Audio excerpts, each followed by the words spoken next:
No ponytails, no cottontails, because we're talking about DuckTales The Movie, Treasure of the Lost Lamp. This week on the Disness, we do have cocktails, though. Mm-hmm. No cottontails, though. You just got cocktails on mine. We ain't got no rabbits up in this bitch. My nana used to have like one of those Outback, like it was like a cage on the back of her deck, just a bunch of rabbits in it. And I used to love going out there. I've looking seen at them. They were so remnants of it. We have some bunnies that live in our yard. This is true. Yeah, they'd be 3. coming around. I'm Jordan Bass, if I didn't say that already. Your host here on the Disness. Thank you for being here, joining us on this edition of the Disness, my fellow Disnessmen, Disnesswomen, and Disness people. It's good to have you in. As always, I'm joined by my co-host. First up, life is like a hurricane here in Smalltown. It's Smalltown, Dalton Endicott. Oh, I like that one. That's one of my favorite ones. So. Hell yeah. Oh. That was a cute one. Also joining us, as always, here on the Disness, she might solve a mystery or rewrite history. It's Kaylee Put. I'll solve mysteries, but I'm not the rewriting history type. We'll see. Yeah, you're right. I mean, you're still young. I am actively writing history. Yeah, that's true. Just different, all kinds of history. Reiterating history. Yes, yeah, just not writing it, but writing down factual history to deliver to all of you. Yeah. So make sure to stick here with us this week on the Disness. We're getting into all kinds of stuff involving DuckTales the movie and just DuckTales in general. So if you're a big DuckTales fan, this episode's for you. We're going to be talking about the movie in the second half of the show, but then here in the first half of the show, we're going to talk about our relationships with the film. We're going to get into the making of the film. We're going to talk about the cast and the crew, all that stuff. So stick with us, ladies and gents. How are we doing tonight, my Doing fellow good. Disness co-hosts? Feeling good? Living it up? Yeah. Like Ja Rule? Hangover subsided. Yeah. The last couple days. Yeah. No, I dealt with similar on following Saturday nights. Yeah, I didn't go as Sunday. hard as you, but you be going hard though. Yeah, Smalltown's trying the lemon meringue pie M&Ms, and he just gave like, you got to be fucking kidding Christ. me. It's like a little bite-sized lemon meringue pie. Oh yeah, I know they're good as fuck. Jesus Christ! They That's did a better than whole- the orange ones. They did like a dessert line. Damn, did you say they're better than the orange ones? Oh yeah. And you loved the orange cream ones or orange vanilla, right? Yeah. Yeah. But the crunchy in it. Yum. Yeah, the crunch It's like adds the a lot. lemon fucking Kit Kats. Yeah, Yeah, you do be fucking with the lemon Kit facts. Kats. They only drop those around Easter time. That's better because, dude, and I don't even like actual M&Ms very much. Right. Yeah, they're towards the bottom for me. Like straight up M&Ms. Yeah, because I don't really like chocolate very much. Right. But the outside Weirdo. coating of an M&M to me is like perfect. Oh yeah. I That don't know. candy Have you ever coating. microwaved them? No, because that's insane. It Ugh, sounds M&M soup? insane. Ugh. No, listen. You just take like half a bag of M&Ms and you pour them out on a plate and you microwave it for like 10 seconds, and all it does is melt the chocolate on the inside. So it's like So almost then like you chocolate take a bite and crunchy it's So you still get the it's crunchiness? 1,000 degrees. no. inside. 10 Dude, that'd be a seconds. great ice cream topping though.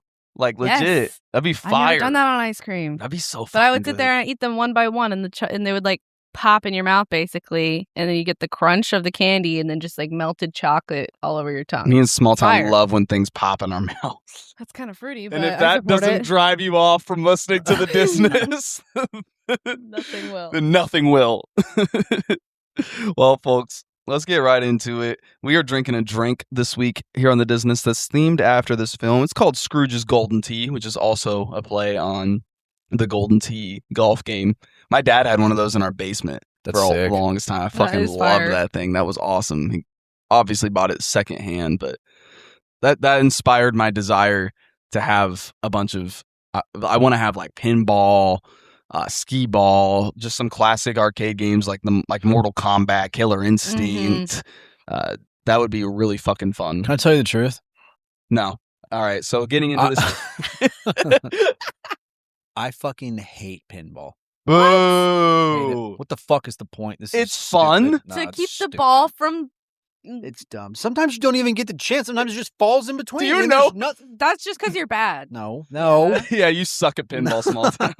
Do you know I what played pinball came for from? multiple minutes at a time. Like- Because you just figure it out. Sorry. No, you're fine. I was interrupting you too. Yeah. What else is new? Do you know the origins of pinball, small town? Of course not, Jordan. He just goes year by year. They didn't used to have the buttons on the side for you to stop it or for you to The like trigger bumpers? the Yeah. Yeah. You used to have to tilt the machine. Mm-hmm. Oh, I know. Yeah. I did know that. Oh, so you did Yeah. know it. Oh, so you're a You liar. looked at me like you're like, no, obviously I wouldn't know that, No, Jordan. you said what's the origin? I thought you were going to tell me like how they came up with the game of pinball. Oh, I meant like the Now, I early still wouldn't have days. been able to answer that because I just wouldn't have thought about that. But I have seen them that they Right. tilt. I've seen Mhm. that before. That's fucking crazy to me. It's crazy. I would enjoy that. I feel like We need those to find one. maybe people back then weren't as fucking reckless because I feel like those would get destroyed just all the time. Or Constantly. they probably fell, but also wouldn't shatter to a bajillion pieces. Yeah, but there's probably, I mean, I don't that'd be know. like Do a you think they glass had, top, like- right? Or do you think there wasn't Uh, glass tops back then? No, there has to be. No, 'cause you gotta there's keep it definitely contained. probably glass tops or plastic, I guess. Like But plexiglass. Yeah. Shit, they don't Yeah, shatter. that's true. Well, the ingredients in Scrooge's Golden Tea are orange whiskey, green tea, orange Kool-Aid, and simple syrup. Just a little tiny bit of simple syrup. Kaylee, have you got to try it yet? yeah, I like it. I quite like it. Ooh, that's refreshing. The green tea honestly just kind of subdues the sweetness Yeah. a bit. Like I don't really taste too much of the green tea in it. It just calms the sweetness down. And it's really nice. That's a refreshing drink. Because you still get the orangey flavor. Mm-hmm. I don't taste barely any whiskey in it. Nah, no whiskey. That's why I like it. There's fucking an ounce and a half of Jameson orange in there. Damn. So not like a small amount by any means. Mm-mm. Smalltown, you like that? It's fine. Yeah, it's pretty good. It tastes like Kool-Aid to me. Yeah. It does just taste like some It Kool-Aid. does It'll get you taste like fuck up. Kool-Aid. So this is dangerous. Dangerous. No, I fuck with this a lot. That's Let's really get good. Dangerous. Yeah, no kidding. I was gonna say that, but I was like, I mean, that's kind of close. I guess Launchpad is also Darkwing Duck character Mm-hmm. as well. I think that's a great transition there, Kaylee. By the way, thank you very much to talk about our relationship with this film, or just with DuckTales in general.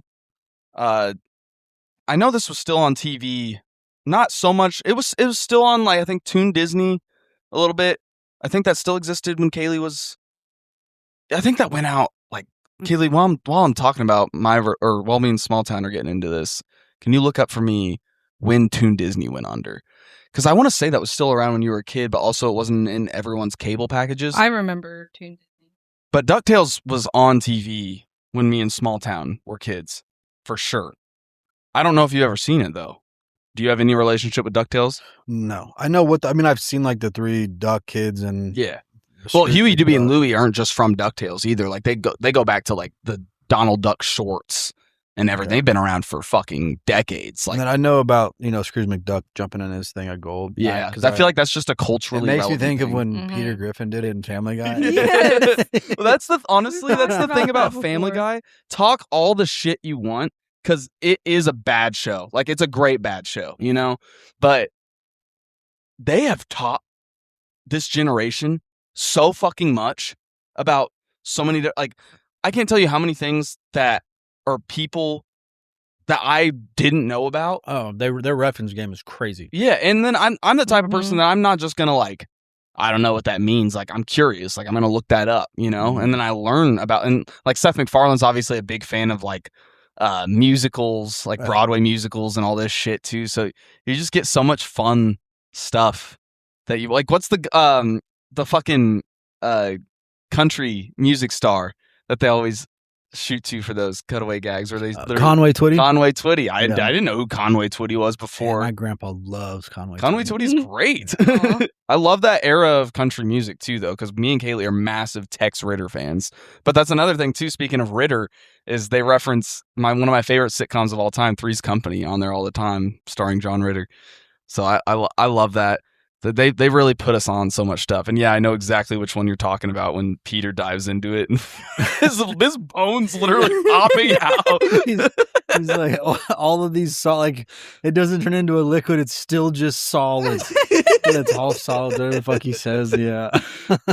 Yeah, I've imagined, because I've jumped into, like, at the pumpkin patch when they have those giant pits of corn. Oh yeah. And you can jump on them in a way where you will sink in, but it ain't nothing near like water. And I remember one time like trying to cannonball into it. And it hurt my ass so Fucking bad. water will hurt. Yes. Like, Doing a true. cannonball What is that? into Because of water. surface tension or whatever. surface tension. I've done science man, Smalltown man. Okay, so I'm the one who said He's it. the one He that just confirmed it. it. Yeah. Fuck Don't you. know science. Yeah, you're right. He whispered it in my ear before I said it. No, high key, I am proud of you too because I wouldn't have known that. No, I also wouldn't have You're been both able to tell smarter you than that's I what am. the word was. Yeah. Just- No, okay, there you go. The service is like, yeah, that is exactly. All what it right. is. Then Kaylee deserves the props. I'm like, Thanks. I'll give First it to her. props of the week go to Kaylee. Wow. Toon Disney ended in 2009. Okay, that's kind of what I was February of 2009. I was thinking maybe 2007. I couldn't remember for sure, but yeah, that makes sense. It was replaced by Disney XD. So that was I watched it. So I mean, Disney XD was cool, but like Toon Disney was the shit, man. Mm-hmm. But yeah, did you ever see Mickey's Christmas Carol, where Scrooge McDuck plays Scrooge, Ebenezer Scrooge in it? Not ringing a bell. I have. Maybe like it might have been something that we watched like in school. Yeah, that was Maybe. something I watched at school around Christmas time. Maybe. I don't know. I really didn't. Like, honestly, before I watched the movie, I thought that maybe I had seen this shit a little more. Like the DuckTales. But then I watched the movie and I'm like, oh, I don't know any of these. You were these mostly guys. unfamiliar with the characters. I assume that most of my knowledge just comes from listening to you talk about it. Did you think Donald Duck would be here? No. Okay. Kaylee, what's your relationship with DuckTales? I definitely have seen them, and since being with Jordan for these past years, we've watched it a considerable amount. So I'm pretty It used to be familiar. our go-to shower show. Yeah. That's so funny. And yeah, no, I always thought it was cute. I definitely have seen the Christmas Carol with Scrooge as Scrooge. Which is so fitting. Yeah, it's perfect. What's up? We're gonna come back with it, but what the fuck do you mean shower show? So we have like a case. It's and a waterproof it comes phone with case. It comes with a piece where you Screen. can hang it up in the shower, Mm-hmm. so you can watch stuff while you're showering. And Because I like listening to that, music and when I shower, but sometimes I just want to watch something Was like that- a YouTube video or yeah. TV show. if I'm doing like an everything shower and where I'm going to be in there for a long ass time, fuck yeah, I'm putting on a YouTube documentary or whatever about some murder case or history or last meals interview. I don't know. And showers are like my leisure time, so I'm always in there He for takes a while. forever showers. But there was a time where, was that when we were at your mom's? No, this would have been when we're on our own. Oh, okay, period. Hey, couples shower together. Dude, I've been Were you couples propo- before, right? I Oh. fucking Oh, I didn't know. yeah. I could have showered with somebody else. I've showered with a girl before. You just never watched anything in the shower? No, typically busy doing other things. Like, Well, you are a father, so you can't just like hide in the bathroom for 30, 45 minutes. no, but I mean, like, I had shower times with girls before I was a dad too. Sure. Oh, that's what you mean by you were busy. Yeah, I'm not just showering with somebody because I think it's like fun and cute to shower together. Like, no, Sometimes it would just be convenient if we both wanted to shower at the same No. time. it's just like kind of hot to do. Yeah, it And is. then as soon as like the fun stuff's over, it's like then it's immediately annoying. Like, okay, I Yeah. also want to shower, but you're like, you have the water right now. Yeah, now I'm cold. Yeah. No, Also, Kaylee likes the water at a significantly lower temperature than I do. you're the hot shower one. Oh, Yeah. hot damn hot water, hot No. shower. No, As no, a no, girl no, with no, no. colored hair, I have trained myself to Oh. be okay with lukewarm showers. I don't get me wrong, I love a hot shower, but I just refuse to put my hair under hot water. Maybe I'm just a man with very sensitive skin because I think the I hot also water have sensitive hurts. skin. This is a man with very dry skin, and I often give him Hell yeah. shit Oh, that for would be it. why. Probably because you're very hot shower. Thank you. It feels good. I don't give a fuck. I fucking love DuckTales. It's my favorite of the Disney afternoon. And don't get me wrong, massive Darkwing Duck guy, massive Gummy Bears guy, massive Tailspin guy, massive Goof Troop guy. massive. I think I said Darkwing already. You did. did. I was just. Oh, you're the pointing to your sticker. sticker. Yeah, I thought you were trying to remind me. I was like, No. wait, I think I already said that. That's the first thing you said. Love me some Gargoyles. I honestly love like almost all of the Disney afternoon, like Hey, even Gargoyles stuff like was Quack fucking Pack. fire. Gargoyles was the shit. That's the only one of those shows you just named that I know what it is. You know, so the Peak. pilot of that is technically, I think they technically released it as a movie, so we'll be able to talk about that one of these days here on the Disness, which will be cool because that show was so I don't mean to get off base of what I'm talking about with DuckTales, but like that show was so fucking gritty and dark, like you wouldn't even know it was a Disney show. Mm-hmm. It was so fucking good. But DuckTales to me is like the quintessential Disney afternoon show. It is by far like the most consistent. It's so much fun.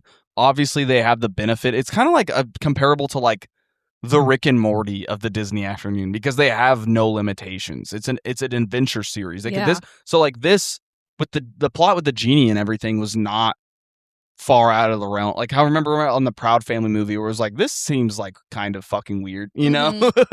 That this is not far out of the realm of what you might get on an episode of DuckTales. They do some fantasy shit. Yeah. And they do some grounded episodes too. Mm-hmm. But obviously, with it being the movie, they had to go a little crazy. Little balls to the wall. Yeah, and I'll get more into that later about how difficult that was going to be for them because the series kind of sets the bar really high.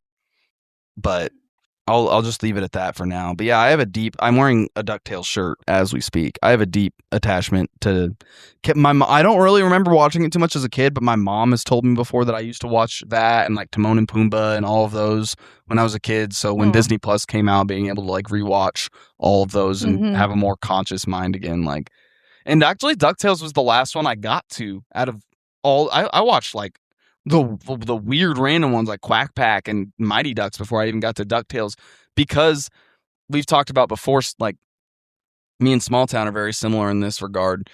Whenever something's been hyped up so much, we don't want to watch it, you know? Right. Game of Thrones. It wasn't Mighty Ducks kind of a hard ass show too? It was cool. It was, and they had, I think they also like had a movie. Ducks though. It wasn't they were fucking... ducks. Yeah, it wasn't based off of like it was kind of based off of hockey. the movie. Yes, it was still the hockey element, but they were like ducks from space. Yeah. Yeah.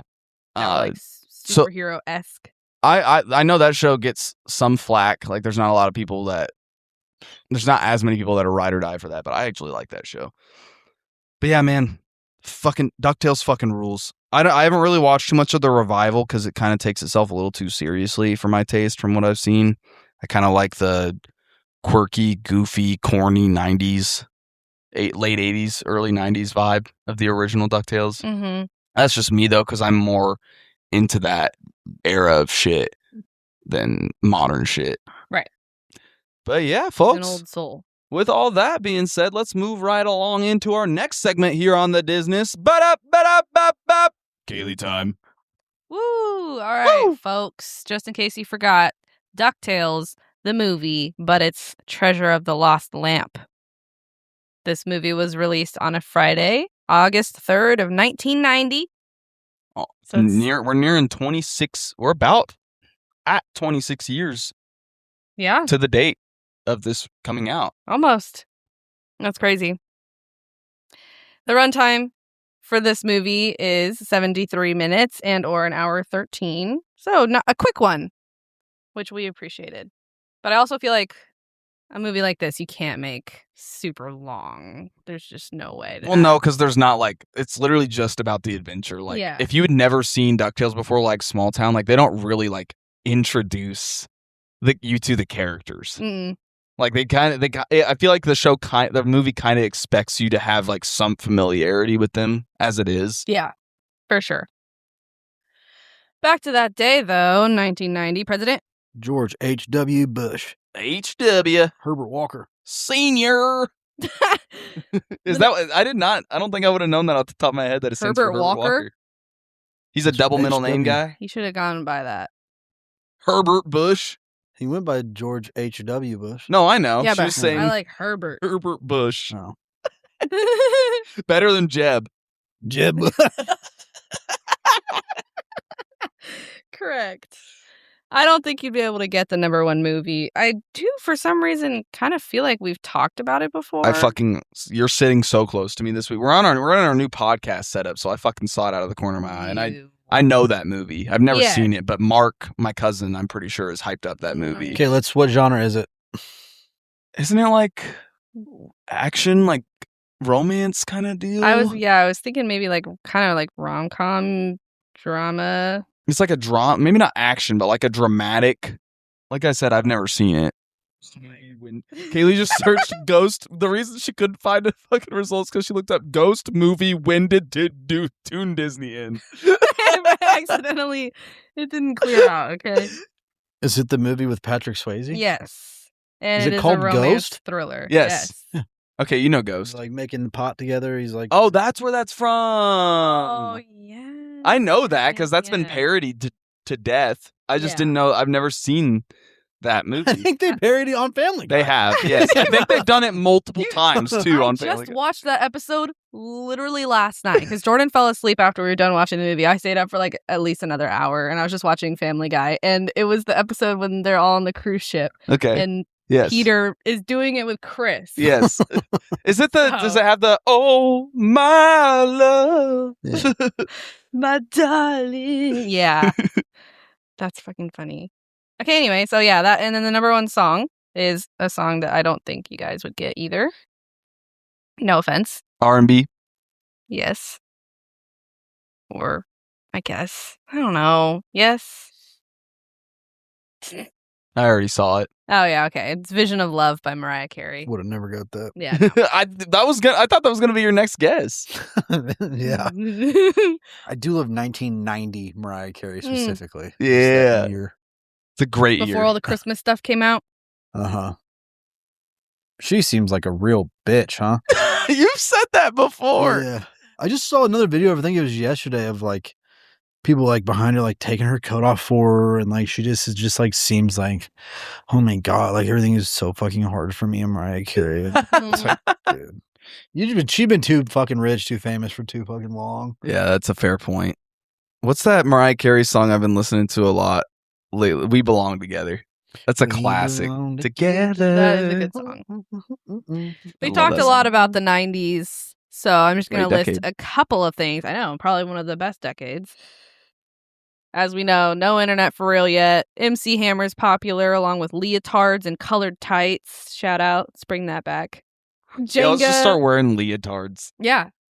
I won't. I'm not wearing Joke's on you, you already do.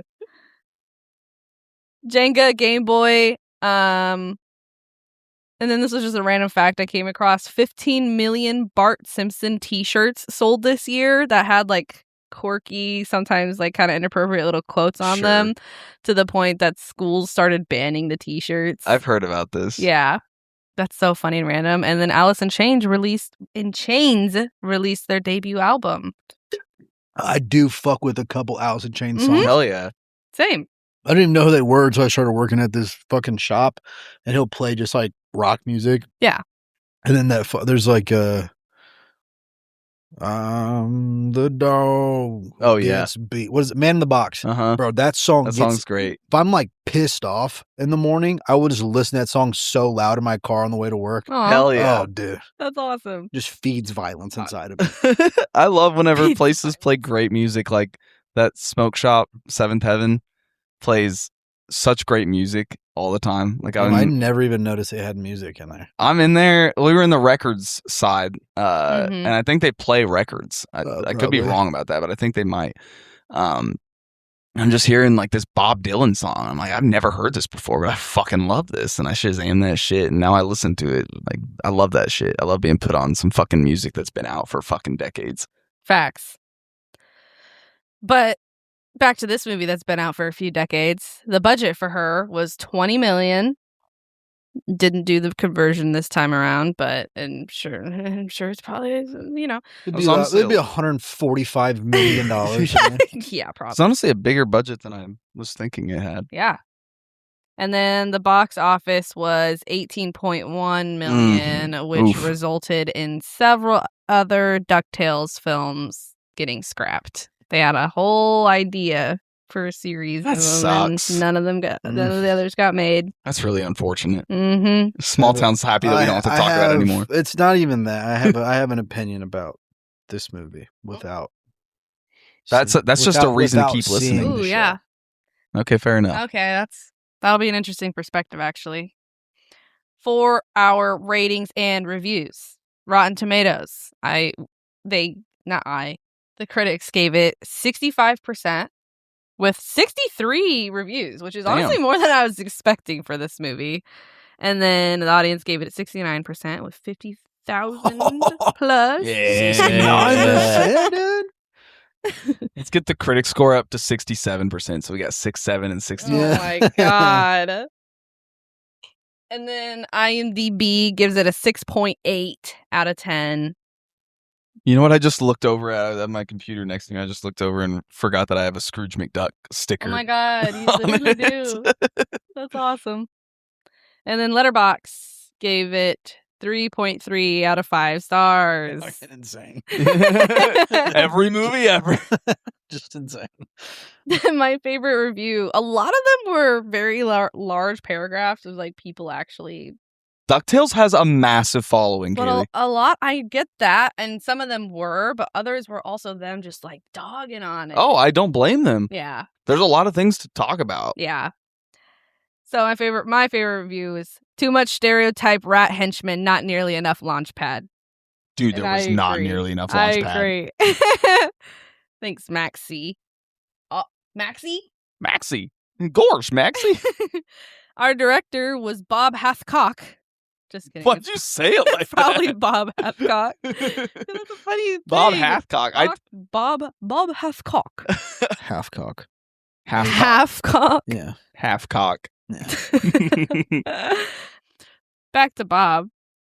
He is alive. He's 81 Hell years yeah. old. And he was a director and producer who didn't honestly do a whole lot. It was kind of hard to Shut up, find his Bob. works. Sorry. I dare you to make fun of his name to his face. He's 81. I'll do it. Okay, bet. Yeah. I would love to watch Smalltown go up to and be like, your last name's stupid. No, I would like put on some like medieval accent or something and then like talk to him like they were like, hello, Bob Hathcock. Doth thou have enjoyed time? That's more like Shakespeare. And I'm 81. This motherfucker don't work anymore. No. No, he does not. But he is known for directing this and the season 2. He produced season 2 and half of season 3 of the original DuckTales show. Gotcha. And then he also did the 1981 Smurfs, along with a few other smaller projects, including multiple strawberry shortcake specials. Which Oh, that's funny. Is it you? kinda Probably random. some I've seen. I was like, Mhm. what the fuck? Yeah, it was my phone vibrating. I mean, my sisters love strawberry shortcake, so I wouldn't be surprised if I'd seen some No, you of the definitely. ones that he's worked on. There's a handful, but they honestly looked kind of new. No. And I I don't also, know. I hate, have you seen the redesign of Yes. strawberry shortcake? It's like what they did to Barney, bro. Yeah, facts. Ugh. All right, so for our cast, we got Huey, Dewey, Louie, and Webby, all voiced by the same person. That made my job pretty fucking easy. Thank you. Thank you, Russie Taylor. Thanks, Russie Taylor. She died at 75 years old in 2019, sadly, but she was an iconic voice actress, most remembered for voicing Minnie Mouse from 1986 to 2019. Wow. The longest person to voice her. And she was married to Wayne Allwyn, who voiced Mickey from 1991 and 2009. You're fucking kidding me. And I think that's so cute and sweet.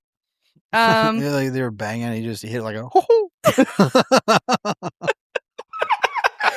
my god, why'd you taint it? I was like, Because that's what we do on the Disness. like, We take shit. you can definitely like. Now I want to go back and watch some of the Mickey Mouse stuff with them too, and listen Yeah, to and the way this- they talk to each other Aw. and see if you can like actually, Yeah, that's so sweet. Daisy wasn't such a bitch last night. Oh my god. Me and Goofy just want to go to the bar and have a couple drinks.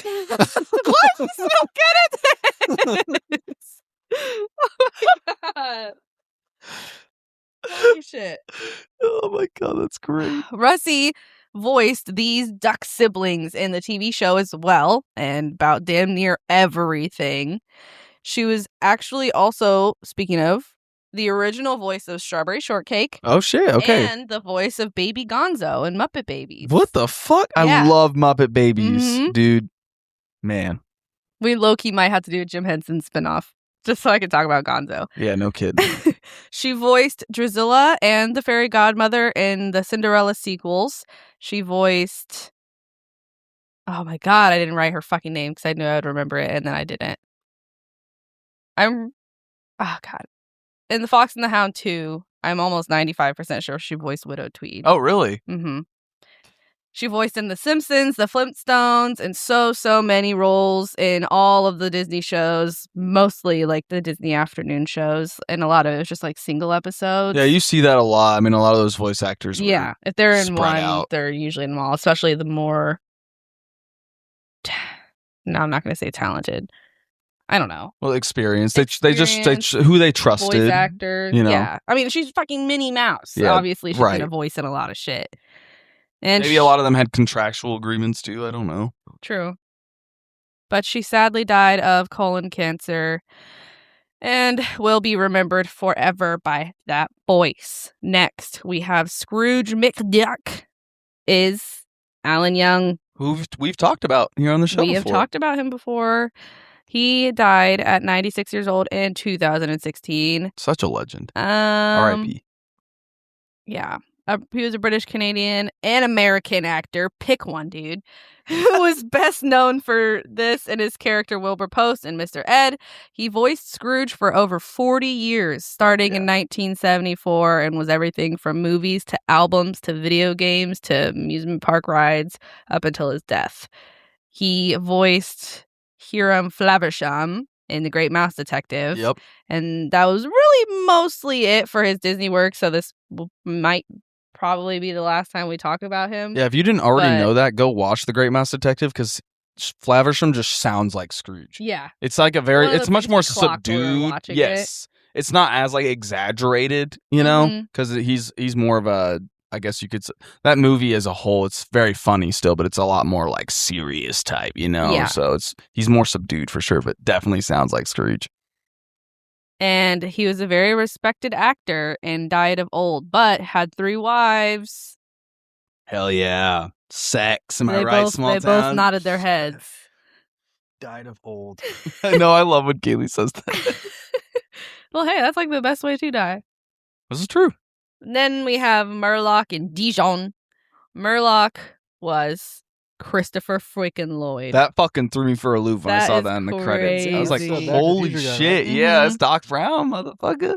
Who is 87 years old and the living legend who doesn't really need a bio. He has had an incredible career and done so much, including some more Disney, so we will eventually talk about him again as we have before. Yeah, we'll talk about him on Who Framed Roger Rabbit. I know that for a fact. But yeah, man, dude, I was stunned. I mean, Christopher Lloyd is one of those guys that's done all kinds of shit. Like, he still does shit, you know? Yeah. We saw him in that fucking bullshit-ass Corbin Blue movie, Camp Hideout. Yeah. And then for Dijon. Oh, wait, I forgot to say Christopher Lloyd has had 4 wives. Ooh, he beats out Alan. You think him and Alan were competing, Smalltown? I don't know, he won, right? Yeah, he won. He did. Yeah. I mean, he's still alive, so he can really fucking. Yeah. Have we ever had 5 wives? Yeah. I feel like yes. Yeah, I thought we had. I feel like there was a lady. There was those sisters who had like 5 or 6 husbands too. Yeah. Okay. Yeah. But yeah, no, I think we've had at least 1, 2, maybe even more than that. Have had 5, if not more. Yeah, I mean, especially when you're in Hollywood, like you're just kind of bouncing around, you know. I mean, don't get me wrong, it's not everyone, but it's pretty common. Especially back then, I feel like it was more common. Dijon is Richard Libertini. This sounds my kind of man, the liberal martini. Sorry, that was bad. Okay, he died at 82 years old in 2016. But he was an American stage, film, and TV actor known for his character roles and ability to speak in lots of accents. It seems like this was his only Disney movie, but he voiced in he also voiced in 3 episodes of the show, and his only other Disney that I personally could find was an episode of Sunny with a Chance, which is That's really fucking random. That's which crazy. is also funny because that show turns into That's So Random. Yeah, or just so random, yes. Oh, yeah, you're right. It's just so random. But I want to preface before I get into this, because you mentioned he does a really good job with accents. Obviously, this was a racially insensitive Oh, yeah, and I was going to talk about that accent. while And we're talking about the movie and report card shit. yeah, same. And very exaggerated. But That's why I also included that he was American. But also he nailed it. It was really funny too. At the same time, I'm not gonna lie, like the accent wasn't what was funny, but like his line delivery on so many parts, like Yeah. he made so many jokes that were like maybe even just mediocre, not jokes, but one-liners Mhm. land just because of his delivery. Yeah, I'd agree with that for He sure. did well He with made us what giggle. he was handed some bullshit and Yeah. he did well with it, is what I'm getting at. And he did a lot of other fun stuff and sadly died of cancer. Damn. Second one. Genie and Launchpad. Genie is Rip Taylor. Fucking legend. Yep. Y'all need to go read his Wikipedia page. Yeah. Because I've been known Rip Taylor, but I read his Wikipedia page today. Also, his fucking toupee is hilarious. It is so criminally bad. His But I feel like mustache it was is pretty intentional. fire, His though. mustache is incredible. He I need to show died. Smalltown a picture of Rip Taylor while you're talking about it. He died at 88 years old in 2019. He was an actor and comedian known for being a crazy ass motherfucker and a toupee, as we just said. Was Launchpad the dude that drove the plane? But we're talking about the genie right now, right? Oh, Yeah. Yeah, sorry, it's Genie and Launchpad. Smalltown's Jesus fucking Christ. That was. You his telling me reaction that's to not his real hair? Is that what you're telling me? it. What, you don't believe it? Jesus. He This looks guy awesome. made, according to the Hollywood Reporter, thousands of TV and nightclub appearances. Oh yeah, he just stayed in the which- limelight. Yeah, the nightclub part is kind of crazy. No, it's not. Is it that guy we're talking about? With Yes. The fucked up Yes. hair? That dude was in nightclubs all the time. Yeah. For too long. Had to be escorted out, had his own special section, probably. He was in an episode of Bonkers, The Sweet Life of Zack and Cody, and The Emperor's New School. Actually, Yeah. he voiced the royal judge in The Emperor's New School. He did. Yeah, 17 episodes 17 or something like that. episodes. Dude, I fucking remember. I remember him on Sweet Life. Mm-hmm. I don't remember what character he played. It was I want to say it was in like the ballroom dancing episode where they were all like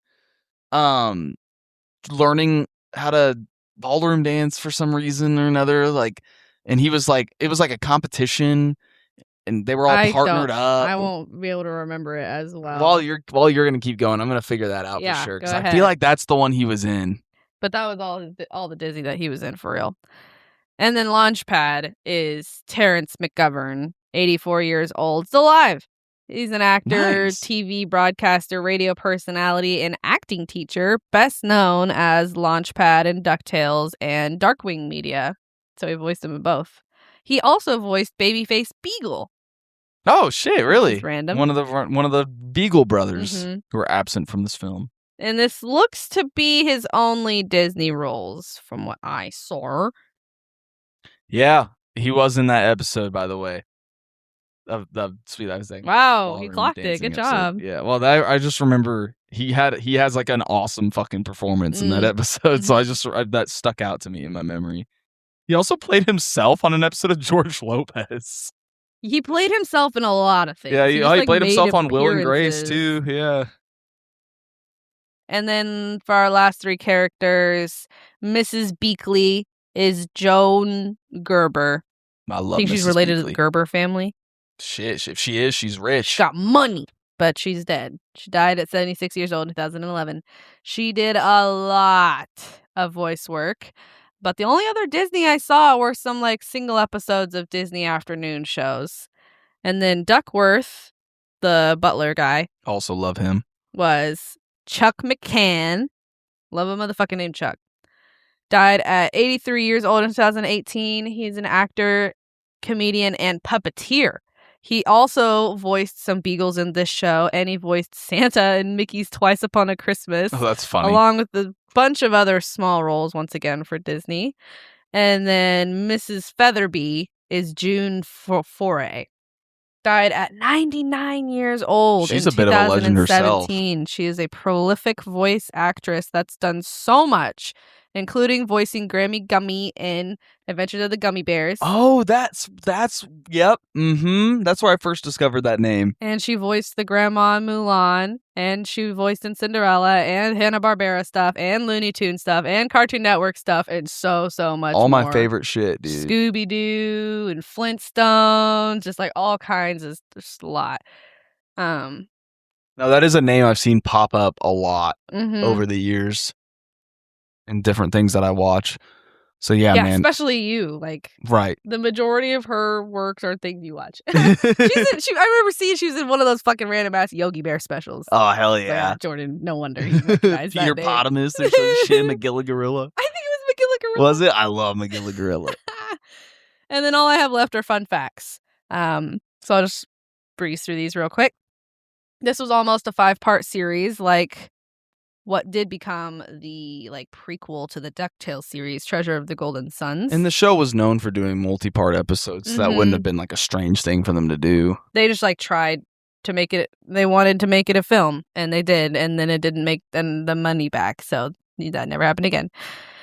This financial failure is considered to be the reason why the movie Chip and Dale Rescue Rangers was scrapped, the animated one. Oh, they were going to do one even before the one that came out in 2021 or whatever, 22? They were going to do a fully animated Damn, one. Man, that would have been fucking awesome. That's a show I forgot to mention from Disney Afternoon that I also Rescue fucking Rangers, love. Yeah. And then the Goofy movie didn't include the Goof Troop. It was still based off of Goof Troop. Yes, though. but they didn't want to. Well, I mean, it's not been confirmed, but it's speculated that they probably didn't do that because the DuckTales one didn't. I could see that. And I mean, Goof Troop had a significantly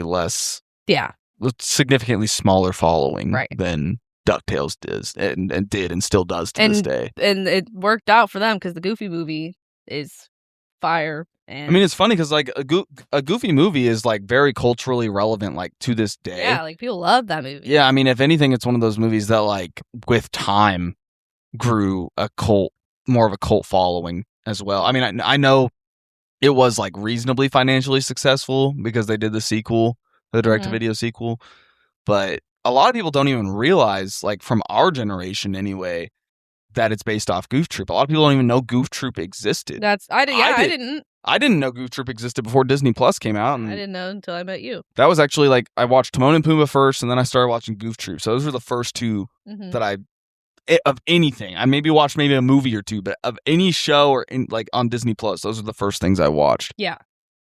So. And then. That makes sense though that they might not want to do a full Goof Troop movie. This was the last animated film released that was produced in hand-painted cell animation.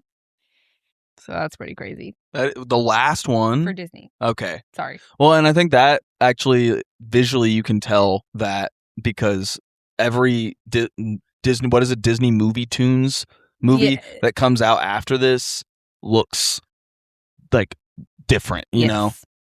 This one definitely looks it was visually. Toon Studios or something. Disney Movie Tunes, I think. Okay. I thinks. And then lastly, this one's kind of for you, Jordan.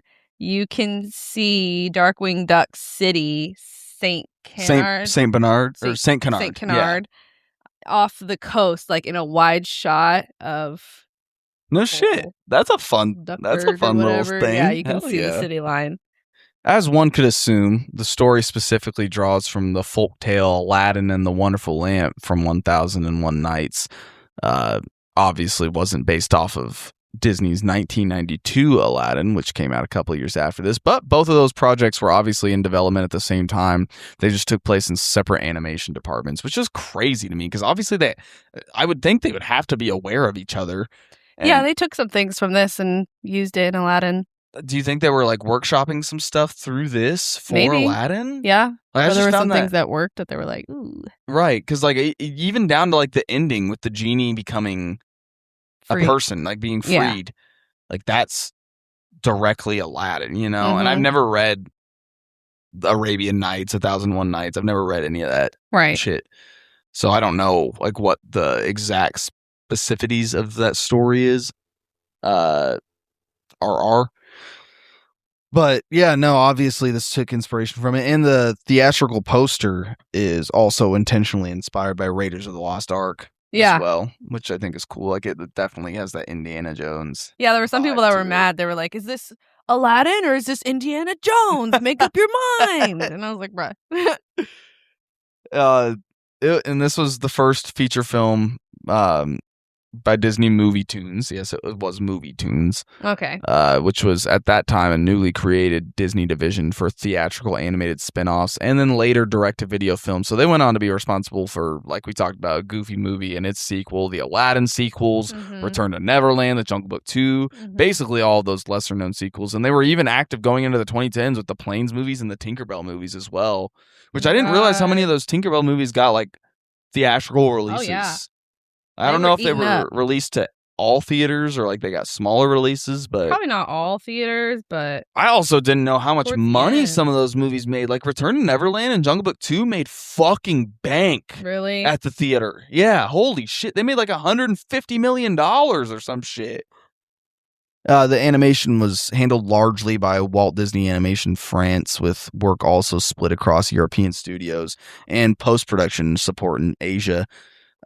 As for theme park presence, while there wasn't anything like directly tied to this movie, I mean, DuckTales has been featured at the parks, and you can still occasionally find Scrooge and Launchpad walk-around characters to this day. To this day.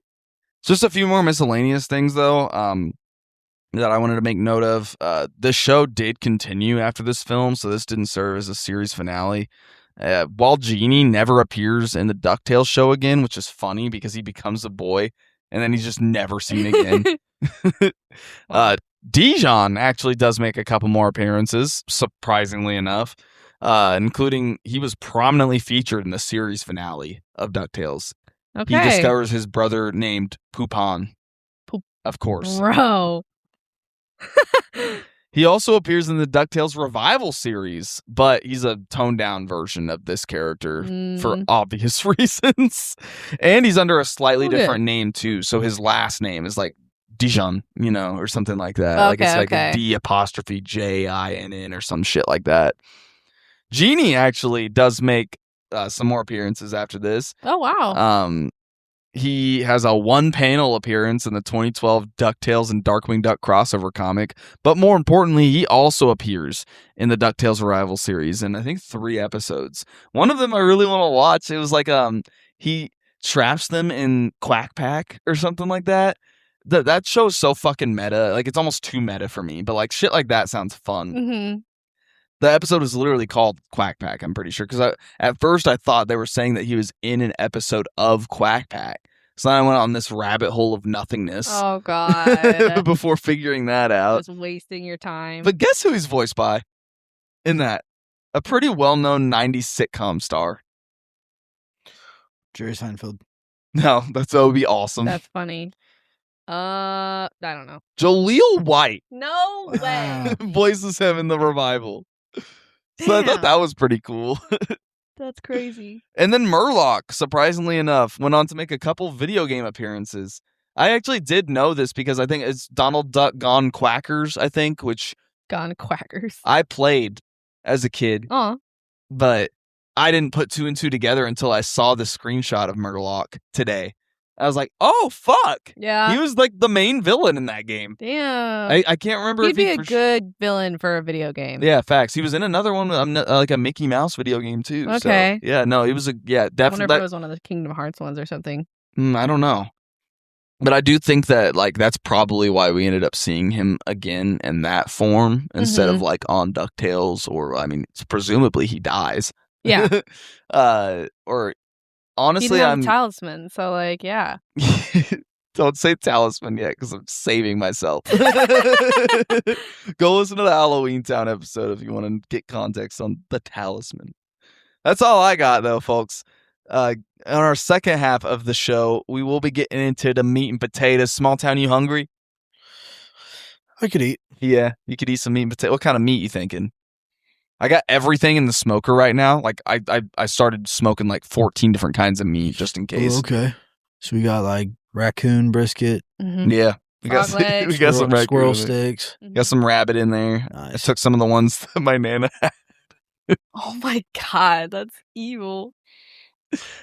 We're going to be digging in. We're going to be talking about the film in the second half of the show. We're going to give our report cards and we're going to give our overall reviews as well as our pimp of the week. So make sure to join us in the second half here on the Disness. Come and get it! Get your plates ready. Put some meat and potatoes. Yeah, we got some frog legs this Ooh, week Hell yeah. here on the Disness and some potatoes.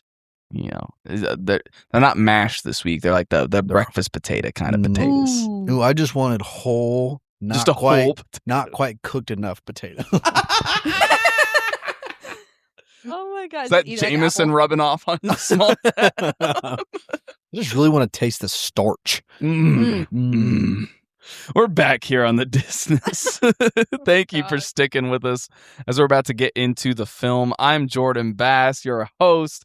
Still joining me as always. First up, we got the long lost nephew of Frank Sinatra. It's Smalltown Dalton Endicott. New York. Is that Frank Sinatra? No, that's him. Kaylee's been really fucking with That's Life lately. In my way. That's life. That's life. Yeah, My Way was the one I was thinking did of. it my Way. Which I actually found out. He kind of ripped that song He off. did. Of He didn't do it his own way, did he? He took No. somebody else's way. Yeah, damn Now right. it's mine. Or the guy that like composed it for him. He didn't even like write it. Basically, it was written for Frank. Frank was about to end his career, retire or whatever. It's like the and- perfect way to end it with that fucking song. Yeah, no, they gave him that song and he performed it and it like reignited his shit. But Yeah. he ripped it off of a French. I'm pretty sure it was a French artist. Damn. Almost like bar for bar. No shit. Yeah. Wow. Bar Yeah. for bar. Yeah. Is that Soldier Soulja Boy? Yeah. Yeah. Talking about Drake. Yeah, yeah. Drake. Drake. Just on my whole flow. Bar for bar. Low key, there's some like Yo. semi-convincing evidence. There is some weird shit where, like Soulja Boy Loki is like the first to do a lot of this shit. Yeah. And like that Drake did straight up jack his shit kind of off one of his tracks. Like Soldier Boy's crazy, but maybe he's not as crazy as we think. No. That's Maybe it's they drove fucking him nuts. crazy. He came Yeah, no kidding. after that shit fucking Drake, because Drake dropped those 3 albums. Right. Soulja Boy came out, he's like, I was the first one to drop 3 albums in one day. Then he like showed receipts. of That's him dropping fucking 3 wild. albums in one I mean, that Wow. dude has like a large discography, and like yeah, uploaded. 99% of it is absolute dog shit. Just awful. Yeah. I actually, I wanted to do a mini podcast. Speaking of podcasts with Cece that we were talking about on break, I wanted to do a mini podcast with Cece where we earnestly review each of Soulja Boy's like 27 albums. No or however way. many it is. I think that'd be a fun series. That would be kind of fire. Also still joining us, she put a hole in your neighbor about as big as the equator. It's Kaylee Foot. Shit. If I see someone abusing some animals, I would. Damn right. Fucking animal abuser. The equator doesn't even have a hole in it, though. I don't understand. It's about, but the hole is about as big Yeah. as the equator. Oh, so the circumference of Yes, the... Okay. exactly. Yeah, hey, take a guess at who said that or what rap group said that. Which rap group? Yes, or Is duo. So it's not a new one. No, A duo. we've talked about them multiple times. I'm trying to think of a rap. Ray Schmurda? Like, I don't No, this is I before know it's then. old. Yeah, Yin that's what I'm Yang like. Twins. Oh, Oh, damn, I no never shit. got Yeah. that. Yang Twins. I've been Duh. listening to a lot of Yin Yang Twins lately. I love the one where they do it's Yin Yang Twins versus Lil Jon and the East Side Boys. It's fucking It's awesome. like a little rap battle. Yeah, That's basically, fire. Yeah, I love Keegan's inside joke of Lil Jon would be nothing without the East Side Boys. That's funny. But we're talking about DuckTales the movie. Woo. Woo! This week here on the Disness. Let's get right into things, my friends. So we open things up in the skies of the Middle East with Scrooge, the boys, and Launchpad for a classic Launchpad McQuack crash. That's a fucking tongue twister. Say that 5 times fast, real quick, Smalltown. Launchpad McQuack crash. Launchpad McQuack crash. Long pad crash pass. Clash Bash. Launchpad McQuack crash. Long Long punch, flag. You threw LeBron in there? Yeah. LeBron James. Launch pad. What was it? Launchpad McQuack crash. Launch pad McQuack crash. Long pad McQuack. Launch. Oh, fuck. LeBron James. Wait, I kind of want to try. Launchpad McQuack crash. Launchpad McQuack You're not saying it crash. fast enough. Launchpad McQuack crash. You said, I think I heard Kleinschmitz in there. Shut up them boots, dude. We love the Kleinschmidt I heard boots. it was That's hard. Launchpad McQuash trash. That's what I heard. You also Immediately called him lost like it. McCrack at one point. Or you may have said launch crack. No, it was bad. It was bad. It was bad. Well, he destroys some ancient ruins in the process of his crash, and he makes a good point that at least it wasn't something new. Am I right? I also like that when after the crash, when he puts the landing gear out anyway. Yeah. That was silly. Yeah. That was a lot of this movie. The humor How wasn't fucked did they necessarily get like home? what. Yeah, good question. A lot of the times, the humor in this movie wasn't necessarily like that's funny. It was more like that's silly. Yeah. It's a silly It Billy was, kind of movie. It was silly for sure. Some men that Scrooge hired have dug up a treasure chest that belongs to the legendary thief Kali Baba. That's another thing from this show that they oftentimes do is like changing a legendary figure's name into something that fits into their Mhm. universe. But alas, it's just some old robes. It seems all for naught until Louis finds a scroll in one of the robe's pockets. What luck! It's a map. A map. I got a map. You want to look at a map? Oh, what's the... Oh, shit. I can't remember it. From Dora. I'm the map. I'm the map. I'm the map. I'm the map. I'm the map. What is that? All it says? Hooray! It's some shit like that, yeah. I still love fucking swipe or no swiping, bro. Mhm. That shit's hard. Swipe or no swipe. Oh man! Jordan and I do be quoting that too to this day. Upon hearing this news, a defector from Scrooge's group of workers named Dijon goes to find his true master, spooky sorcerer Christopher Lloyd Duck. Nah, though. His name's Holmes. Murloc Holmes. I'm just going to let y'all listeners figure out if I'm capping or not. I'm just going to let y'all listeners figure out if I'm capping or not on your own. That's what you get if you didn't watch the movie. Mm-hmm. Murloc says he can't wait to get some lamp back and asks Dijon for the map, which he doesn't have. He does have date nut bars and dental floss, though. I like that Date part. nut. What did he say? He was like, would you like some floss? Or Yeah. something like that. That shit was funny. He does say he can show Murloc the right direction, though. So Murloc sends sensitive-skinned Dijon to be Scrooge's guide through the desert.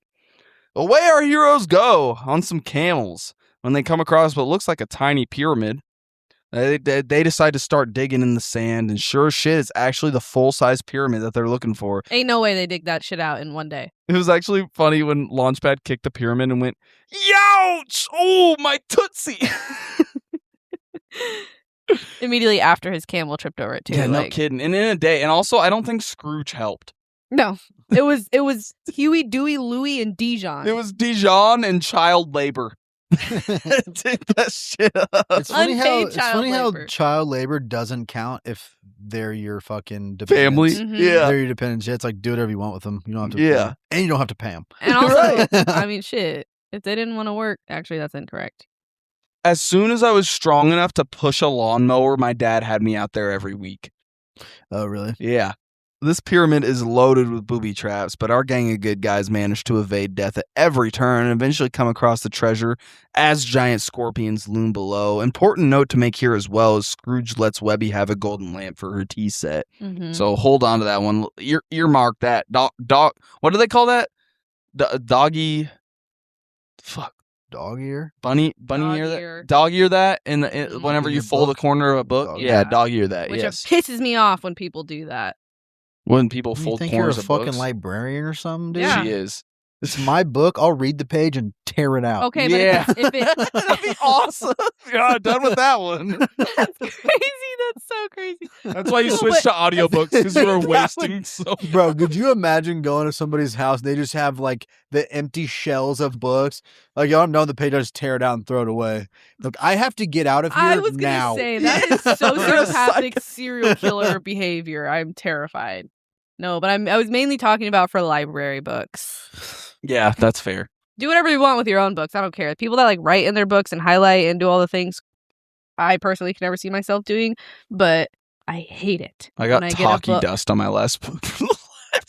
I was reading outside and I went to set my book down. I shouldn't have done it this way, but there was a fucking ant in my hair, like one of the big fat ones.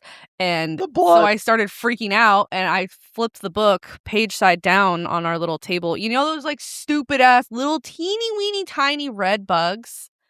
That like like concrete. Is that what they are? Chiggers? I think so. Like we're talking about like the tiny like size of a fucking gnat. Mites. Yeah, I think they're chiggers. Oh my god. Okay, well, I didn't know that. I just learned that. Thank you. But also, Smalltown, watch your mouth. Chiggers. You're so quick with it. And I set the book down right on a couple of those and just immediately red smears all over the pages. So me and Jordan are both. Do you remember that Rich Brian? What about that rapper? Yeah, I remember the Asian guy. Yeah, he had that song. And like one of the lines was like, "You don't want to fuck with a chicka like me." Yes, it's like it was so fucking hard, bro. Well, Dijon loads up all the gold, and Launchpad almost falls, even though he's significantly stronger than Dijon. And Dijon had much less of an issue carrying. He not only pushed Launchpad, holding the gold still, off from falling off the ledge, but then he carries the gold bag across the bridge. I mean, he's still struggling, but like the fact that he can do that is insane. The fact that he can do it's insane. And how is he not struggling with it as much as Launchpad was? This is when Murloc swoops in, literally, and takes the treasure for himself as Scrooge and company successfully battle off the giant scorpions. Murloc's thievery was all for naught, though, as the one thing he actually wanted, which was the lamp, wasn't with the rest of the treasure. Dijon assures Murloc that Scrooge and the gang must have the lamp, and Murloc heads off to find it. Meanwhile, Scrooge is almost responsible for 4 kids drowning, but all he's worried about is his damn treasure. There's so many times throughout this where the kids almost die. So many. And Scrooge is just like, whatever. Yeah. Webby comforts him as Scrooge vows to find the treasure again. That was a really sweet moment whenever they have their arms around each other, just sitting on that log. And she offered her special teapot that she was so excited. Have this, Scrooge, Uncle Scrooge. And then he lets her keep it. Get her a little kiss on the forehead or something. I don't remember, but... Well, you specifically pointed out how you love their relationship. Yeah. I will talk about that more later. We're back in Duckburg a couple days later, and we get a random appearance from Mrs. Featherby, who is rarely seen on the show and rarely has dialogue at that. So I found that kind of shocking that she had an appearance, like a multi-line appearance. Yeah, I didn't remember her, and I feel like we've seen the majority of the episodes. No, the first time I saw her, I was like, did they replace Mrs. Beakley for the movie? Yeah. I'm so confused. Who the fuck is this? And then I go back and look, and I'm like, okay, I guess she had a few appearances. She had like 5 total appearances, and 2 of them were non-dialogue, non-speaking roles. So I was like, she got a spot in the movie, and some of the like other bigger characters didn't. Fucking Doofus was not in this. None of the Beagle Boys or Ma Beagle were in this. Donald. Yeah, no Gyro. Like, shit. Yeah, honestly, this would have been because Donald appeared on DuckTales. This would have been a good one for him to appear in. I almost wonder if it's because they were planning on all the sequels, so they were saving them for that. Yeah, and also they knew the series wasn't over after this. True. So, I mean, if you have because Glom Gold wasn't in this, like if you know that like you're wrapping things up, then maybe you would have seen more. And I also didn't want them to overly bloat it by any means. Don't get me wrong, no. but like, yeah, just the fact that Mrs. Featherby was here, it just felt very random.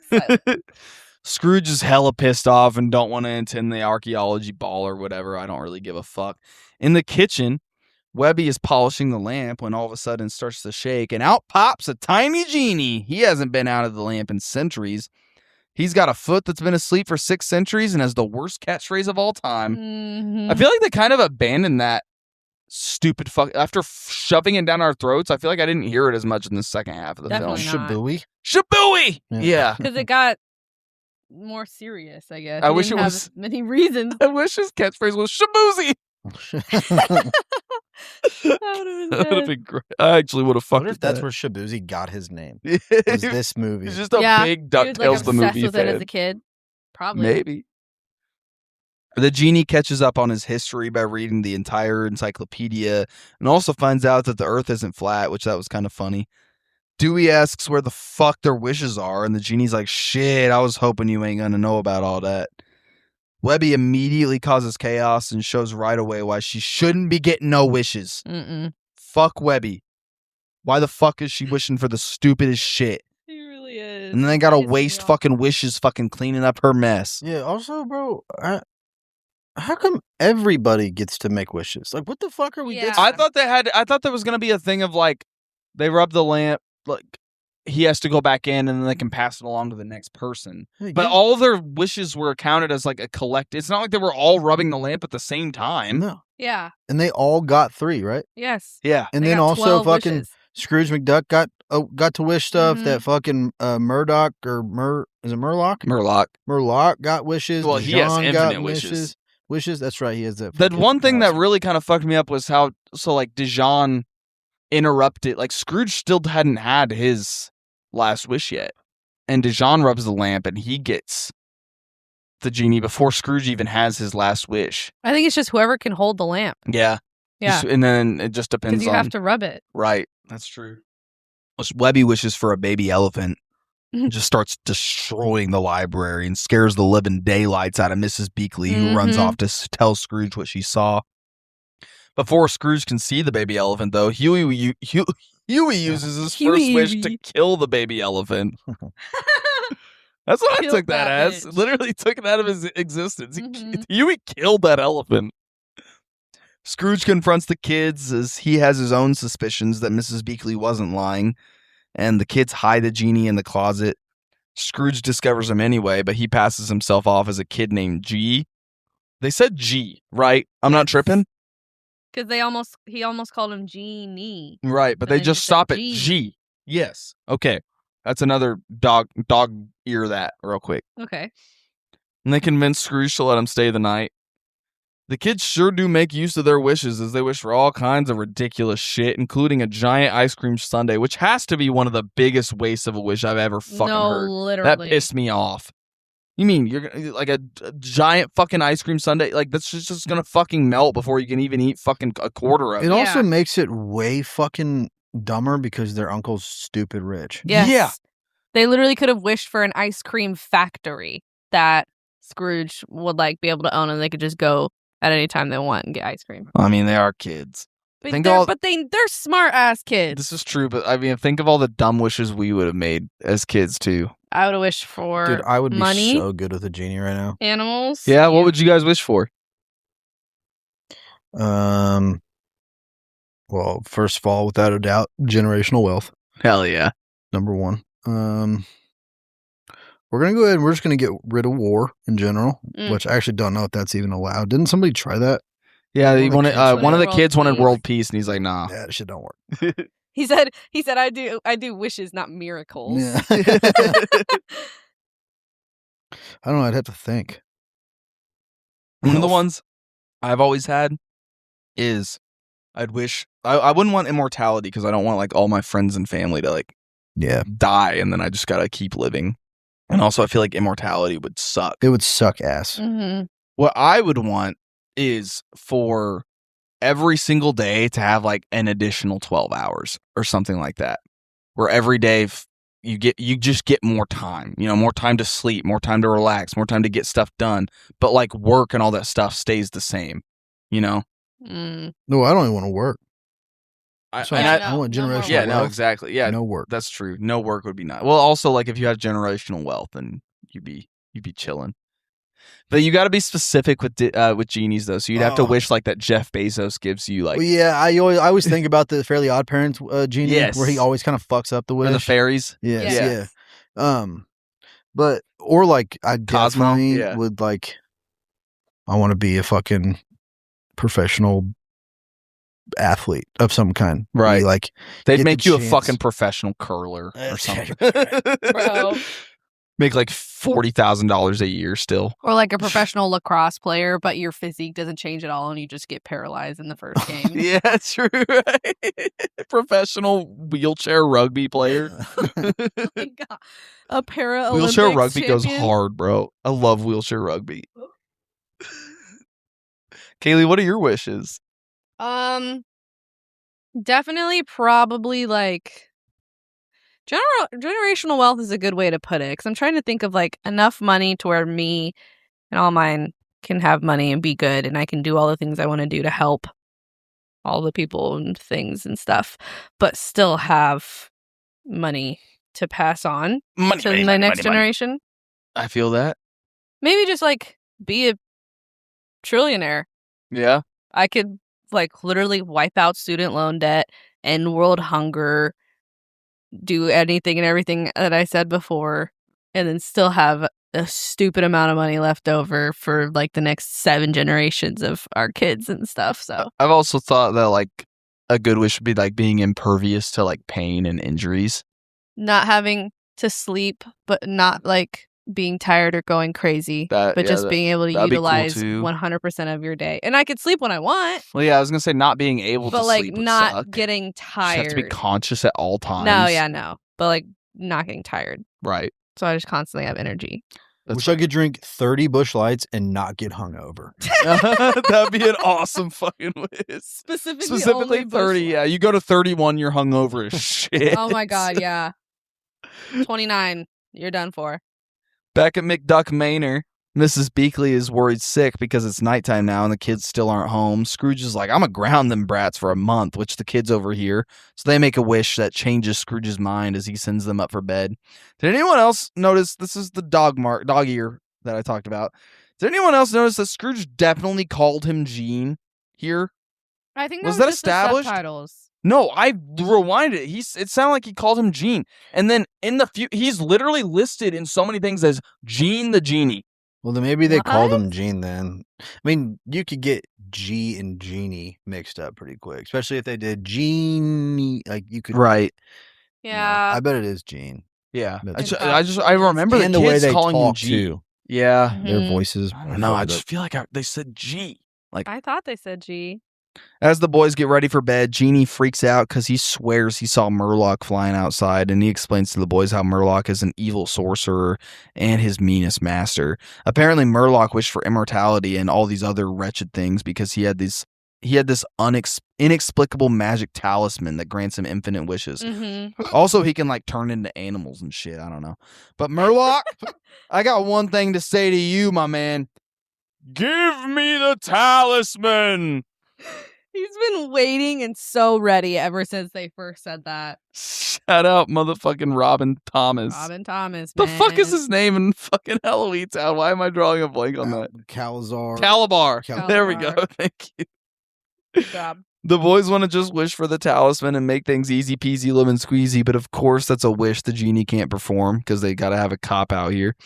Bitch ass genie. He tells them boys they got to get that shit on their own. The next day, Murloc and Dijon do arrive at McDuck Manor, so Murloc transforms into a rat to get into the mansion. An ugly rat. I know you like rats, baby. He was an ugly, evil-looking rat. He only turned into fucking gross animals. Yeah. Except for that fucking bear. Cougar was sick as fuck. The cougar was cool. You think bears are gross animals? I mean, technically, yes. Yeah, that's true. Disgusting. Same with cougars. It's a cat. They're clean. Relatively clean. Except for when they're covered in the blood and guts of their prey. Lick themselves clean. Duckworth is so bad. Duckworth is trying to get Scrooge to go to that archaeologist ball, but Scrooge ain't having none of it, and fucking Webby makes another bad wish as she turns all her stuffed animals to life. They cause a ruckus, so Louis has to waste his last wish to clean up Webby's mess again. But it's also kind of fire how during this time, Murloc is just getting his ass beat. Yeah, by the whole Mrs. time. Beakley or the stuffed animal toys. I love whenever the fucking stuffed tiger swallows him. Yes, that was funny. That was good. This is when Scrooge finally figures out what the hell's going on around here.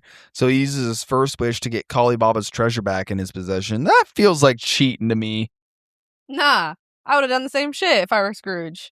Nah. He spent 40 years searching for that shit, and the second he gets it, his fucking guide, advisor, whatever the hell that dude Dijon was, betrays him and he loses it all. No, that was actually like the only way to get it all back for real as like a whole, because with Dijon's like stealing of it and everything. Like that shit was like all spread out and shit. Like he was dropping gold coins left and right. Granted, Scrooge don't need. He's a quadzillionaire. That motherfucker don't need a quadzillion. Is that a number, by the way? Quadzillion.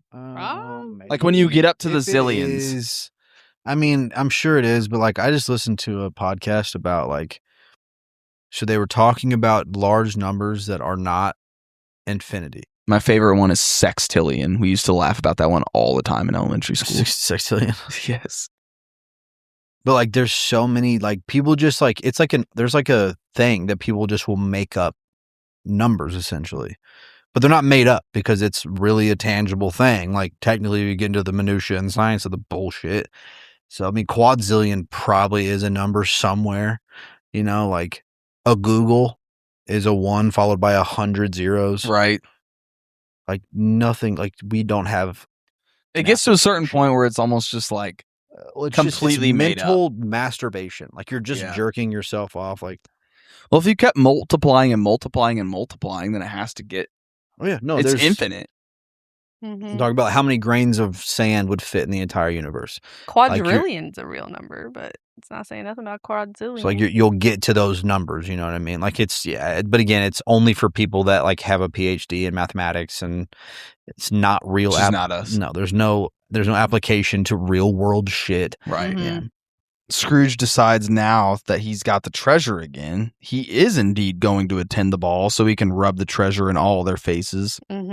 The kids plead with Scrooge not to take the genie with him, though, but Scrooge calls the genie merely a thing. Damn, bro. Damn, that feels very genius to me. It does feel genius. Genius. He heads out anyway, and Murloc and Dijon follow not too far behind. Just as Scrooge is about to make this big announcement at the ball, though, he's pulled off the stage by the genie to warn him about Murloc, who starts chasing Scrooge and the genie. So they barricade themselves in a room. Murloc transforms into a bear, a gross, nasty, disgusting bear, to force his way into the room. But the genie and Scrooge shrink down and hide, so Murloc heads off, believing them to be gone. Scrooge goes to sneak out the joint, but accidentally runs into a bus cart, ends up grabbing a gravy boat that looks very similar to the lamp by mistake. Then Dijon happens upon the real lamp, so the genie implores Dijon to keep the lamp for himself so he can become, he's like hyping up, like, you can become all powerful, because he wants to avoid. He was quick on his feet. Yeah. He don't want Murloc. Like, no. He just wants to avoid being back with Murloc again. Because he had to do all these this really heinous shit. Like you go back and like everything that you think, like all the big moments from history, apparently Murloc was responsible for. What was it? It was Pompeii. I can't remember all of them, but it was like multiple like major. It was Atlantis was one. Yes, the lost city of Atlantis. Yeah, that was the other one. As Scrooge arrives home, he's learned that Dijon has wished for Scrooge's fortune and his mansion, and ain't shit Scrooge can do about it as he's taken to jail. While the kids in the gang go to bail Scrooge out, Scrooge plans for all of them to break in and take down Dijon and get the magic lamp back. Meanwhile, Dijon is enjoying rich life, but little does he know that Murloc is planning his own invasion. Plotting. He patient. He's waited this long. Shit. The boy, a long time. Shit, indeed. Like centuries, bro. Yeah. The boys and Webby successfully break in, followed by Murloc, who's taken on the form of a bug now. Cockroach. Yeah, it's a cockroach specifically. Yeah. Ugh.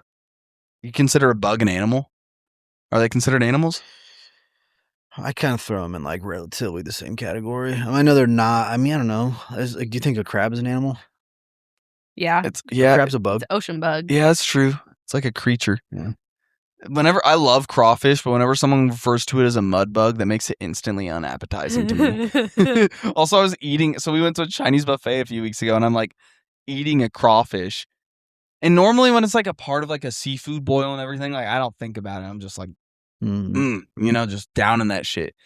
But it's at a Chinese buffet, so I got all this Chinese food on my plate, and then I just got like a fucking plate of dead animals. Yeah, and I'm like ripping him limb from limb and like ripping its head off and everything. I'm like, this is kind of gross. I can't do crawdads, man. I think they taste good. They taste but I can't good. do like it's so you get the whole fucking thing. Like I'll never suck the head. Exactly. I'll never do it. But like, okay, with a crab, it's different because their eyes are so fucking tiny. You know, a crab.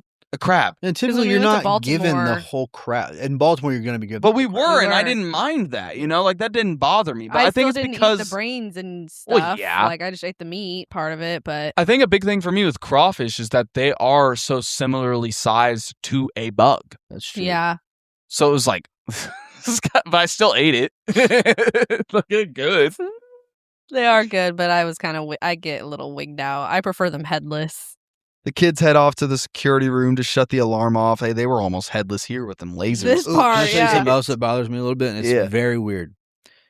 I like lobster a lot, Okay. but like for some reason, lobster like claw meat, and it looks just like crab meat.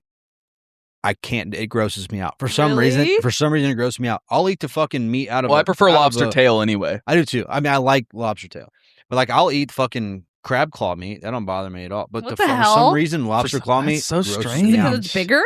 I think it's because it's literally the fucking shape of the claw. Like when you break it and Yeah. open it up, it's the shape of the. I don't know. Almost Something Yeah, about it. that's true. Satisfying for me. I'm I sure it tastes love fantastic. Oh, Seafood it's and shellfish and everything. I do too. Mm. You Just went there see, for Mother's Day, scallops, those are my suckers. shit. I Ooh, love scallops. how do you feel about salmon, Small Town? Love salmon. Salmon.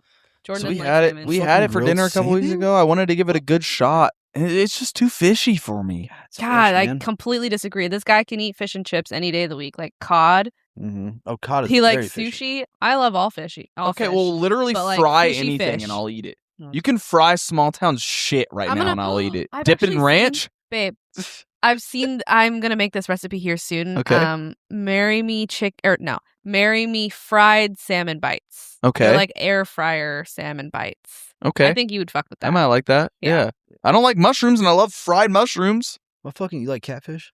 Oh, I love catfish. Fried catfish. Oh, That's fried like one of catfish the goes fishiest crazy. fucking fish. Yes. Yeah, but it's fried. I've never had This just guy like likes catfish. tuna. Mm. How do you Tuna love salad, a tuna bro? salad sandwich and can't eat Yeah, salmon? You're talking about really fishy. Tuna salad's heat, bro. Fuck out like of This eating here. guy's you're crazy. And It's a- it sucks because I love salmon. But I So do I'm a gonna- lot. I'm gonna figure out a way. I that do a you lot like. with my tuna salad though. I got salt, pepper, oil, vinegar. Like Doesn't matter. The strongest flavor in that is fish. Also, dude, salmon's so healthy for you. It Is is. it? So good for you. Yeah. it's not gross. Like I'm not saying it's gross. It's I like just don't his least prefer it. favorite fish. And also, I'm not just gonna eat a can of tuna. Like we're talking about tuna salad here. Like if there's salmon salad, shit, I'll try that. Maybe I'll like Right. that. Yeah. They have salmon in a can. Yeah. Like they do tuna. Well, I'm not eating that. I just said I won't do tuna in a can. It's a That's salmon what's in salad. tuna You'd have to salad. make salmon Okay, salad. so that's how you would Yeah. make it is with tuna, with salmon in a can. Mhm. Okay, all right, let's try it. Shit, Okay. Shit. crab salad's great. Mm. Small Town don't think so. Oh, I don't like crab salad. Yeah, Small Town Uh-uh. don't like crab I salad. don't like I crab salad. remember You already that. know that knowledge. Because I remember him talking about that on this very show. Talking about his experience with crab I salad. don't really like tuna salad either. I like putting like the packets of like they have like the flavored tuna, like the star the kiss. Yes. Kiss ones Yeah, or like the whatever. buffalo one or the fucking Oh. lemon pepper. Put that on That's some good bread. shit. Eat that bitch. Mhm. Or the club crackers. Oh, That that shit on shit. crackers goes hard, Fire. yeah. But like on its own, I'm just gonna eat some tuna. If y'all have a chicken salad chick near you, you gotta go. That shit's so good. Well, yeah, the kids go to shut off the alarm. It's protected by a bunch of lasers. Scrooge, that motherfucker's always sending his nephews off to potentially die. Like, what would he do if one of them died? Like that Dude. dude is. Do you think he'd be able? Do you think he's just rich enough to where it don't matter? Mm-hmm. He's a quadzillionaire. their shit. life insurance policy. No, I'm talking about like getting like potential jail time for being Oh, responsible for. When you're that rich, laws He's don't rich. You apply can do whatever to you want to kids and not get in trouble. Yeah. That's a good point. Are you I kidding don't me? know why I'm laughing because that's 26. too real. Yeah. That's too fucking real. I wouldn't be laughing. Thankfully, the boys use their slingshots and marbles to shut the alarm system off. Scrooge heads inside. Murloc presses a button on the elevator and almost gets Scrooge killed. That was very reminiscent of like Willy Wonka, where they're Okay. like going toward they do the The floating candy or whatever it was. What was Bubble- yeah was it Bubbles? yeah it was bubbles yeah. Uh-huh. And they end up floating it. Fizzy lifting juice, Mm. I think is what it was called. And yeah. was it that they like burp or whatever? Yes, They'd to burp go back bubbles down. And then, yeah. Just as Bug Murloc or a cockroach Murloc is ready to strike, Scrooge fucking squashes him by accident. They like have the whole like squash noise and everything. Yeah, And like imagine if that's the last we saw of Murloc for the movie. that would low-key be funny. I honestly would have found that hilariously anticlimactic. Yeah, I would not have been mad about it. That would have been fucking funny. I definitely think that was a pretty accurate representation, though, of how hard it is to kill a cockroach. Because you can step on a True. motherfucker That's and true. it will be fine. But also cartoon logic comes into play Also very here. much cartoon logic, because he got beat the fuck up and then suffocated by stuffing and then was fine. Well, you get cartoon logic a lot throughout this movie too, because remember when Dijon gets like squashed by that rolling thing back at the beginning of the movie, and he's just like bruised up basically. Scrooge sneaks into the room Dijon is in to try and take the lamp, but that dirty, no good Murloc gets to it first, and he has Dijon turn into a pig. A dirty, nasty, ugly, stinky pig. Transforms Scrooge's vault into a massive rock fortress, which then just starts to float out of Earth's atmosphere as well. Yeah. Like, where Which- did he originally live? I don't know. Because he said, take me home. I want to go home in my home. I guess space? Yeah. I don't fucking know. Space It's very sorcerer. vague. Which all this, once again, like the transformation of the building and everything almost gets the kids killed. Mm-hmm. Murloc wishes for the genie to get rid of Scrooge, but just as he begins falling to his death off the edge, the kids toss Scrooge the lamp, so Murloc has to go on the chase again. The two battle over the lamp as they fly through the air. Scrooge knocks the talisman off the lamp as it begins to plummet, as does Murloc. Rest in piss, you son of a bitch. Yeah. So, Scrooge gets his money and mansion back. Genie gets turned into a real boy. Oh, I'm a real boy now. Everyone's happy, and Scrooge chases after Dijon. The end. It was like the last 2 or 3 minutes of the film. This wraps up really hastily. It does wrap up very quick. We never officially find out what happens to Murloc. No, I'm just gonna assume he died. Yeah. I mean, Rest in piss. rest in piss. Okay, so like a lot of people too, like there's different depictions of immortality in a lot of different media. So like I just watched an episode of The Twilight Zone. Unable to die. Like, Yeah. completely. Like, no fall damage, no fucking injury can kill you. Right. But the depiction I saw in The Twilight Zone the other day, actually, like if immortality was real, is how I feel like it actually would be, in terms of the guy was able to live as long as he did without like accident or Right. injury or It's not something, or that he sickness. can't be killed. He just won't die. Yeah, exactly, because he ends up getting shot at the end of it and bleeds out. Mm-hmm. But because like he like the whole thing is like he was suicidal. Like he thought he tried, but he was too much of a coward. He admitted it. Like so he couldn't bring himself to kill himself. The one thing with me though, like that, like if you live for that long, like you're fucking bound to get like cancer or yes, diabetes or some something. disease, or I feel like if you're immortal, though, disease has they're like that's not a threat. You don't think disease is a threat, but you think an injury or something would be a threat? Yeah. I do think so. I think if your body, let's get fucking super real with it. Okay? Yeah. Okay, yeah. If your body is able to live forever, then I assume that your body isn't going to develop diseases. I guess that's Right. fair. You know what Okay. I'm saying? But Or you but an could just outside have that force. Outside disease and force. still not die from it. Or that too. Maybe you get cancer and it just like runs its course and runs away or something. Yeah, you're just sick for a while. Yeah. But then like, an outside force, like you take a stray bullet. Like there's nothing that you can do about that. Like if No. you're this crazy, like Superman immortal where it just like hits you and falls off, Right. you know? Yeah, and that's where I feel like if you wished for immortality, then you'd have to also wish for Specify what kind. like Mhm. being like I kind of got to earlier, like being impervious to like pain and injury. Yeah. You know? Mm-hmm. Which honestly, like, if you weren't immortal and just wished for being unable to feel pain, that would be a bad thing. Because you could get like Yes. infections and shit. Oh, Oh yeah. yeah, that's pain is like it's an evolution. Well, that's actually like a Yeah. real, like, super insanely rare thing for people to have, like, literally dangerously high pain tolerances. Yeah. Like, you wouldn't know, like, you can get, like, burning yourself, wouldn't know a stove is on, put your hand on a fucking stove, it just burns your fucking shit. Yeah. Or if you got in like a car accident and you were internally bleeding, but you just don't feel the pain and then you bleed out inside. Right. Like, think about my uncle, like, hitting his head on when he was on that ladder fixing his roof. And his brain was bleeding for months, and he had he knew his head was hurting, but he didn't know. You don't have any fucking, there's no nerves in your brain. Yeah. Okay. He was just having like intense headaches was what, then he just fucking couldn't stand it anymore. Like when so they he do went to the brain surgery, a lot of doctor. time you're awake. Yeah. Yeah. That's fucking insane. Yeah. You have no I've seen that in Grey's in your Anatomy. brain. Yeah. Holy shit. Yeah. Like they'll do like certain, there's one where, I don't know. They're doing some type of surgery and they're making you talk the entire time, brain surgery through it, because if they hit one wrong chord, it fucks your ability to talk and like form words. Could you even fix that? Yeah. I don't know. Unless they fuck it up really bad. Straight up brain surgeons, that is the tippity tip top of fucking medical science. I swear to God. Fully agree. Because I think they do shit. I think them and your brain gynecologists. surgeons- then OBs. Yeah. Or well, I think that brain. I think it's a neurologist, maybe a neurologist and brain surgeon are two different things, but I think it's the same. It's neurology. So I think it's also spinal cord too, because that all connects. Yeah, that makes sense. Yeah. That's some fucking delicate ass shit, boy. Great. Like one wrong breath. We're talking like increments of like millimeters, like right? Fractions of millimeters off of things that could just fuck you up forever. Yeah, it could. I mean, not only is it anything affecting your brain, but you could be paralyzed. Yeah. Damn. Let's get into our report cards. Not a great one. Here on the Disness. We're going to kick things off with animation this week. Smalltown, would you like to kick us off, my dear friend? I can. I'm gonna. No. I actually Animation, don't have one this like week. you should just let fucking Kaylee go first because she'll say nice stuff about it. Yeah, she and, sets like, the I just, tone like- really well. She's an artiste.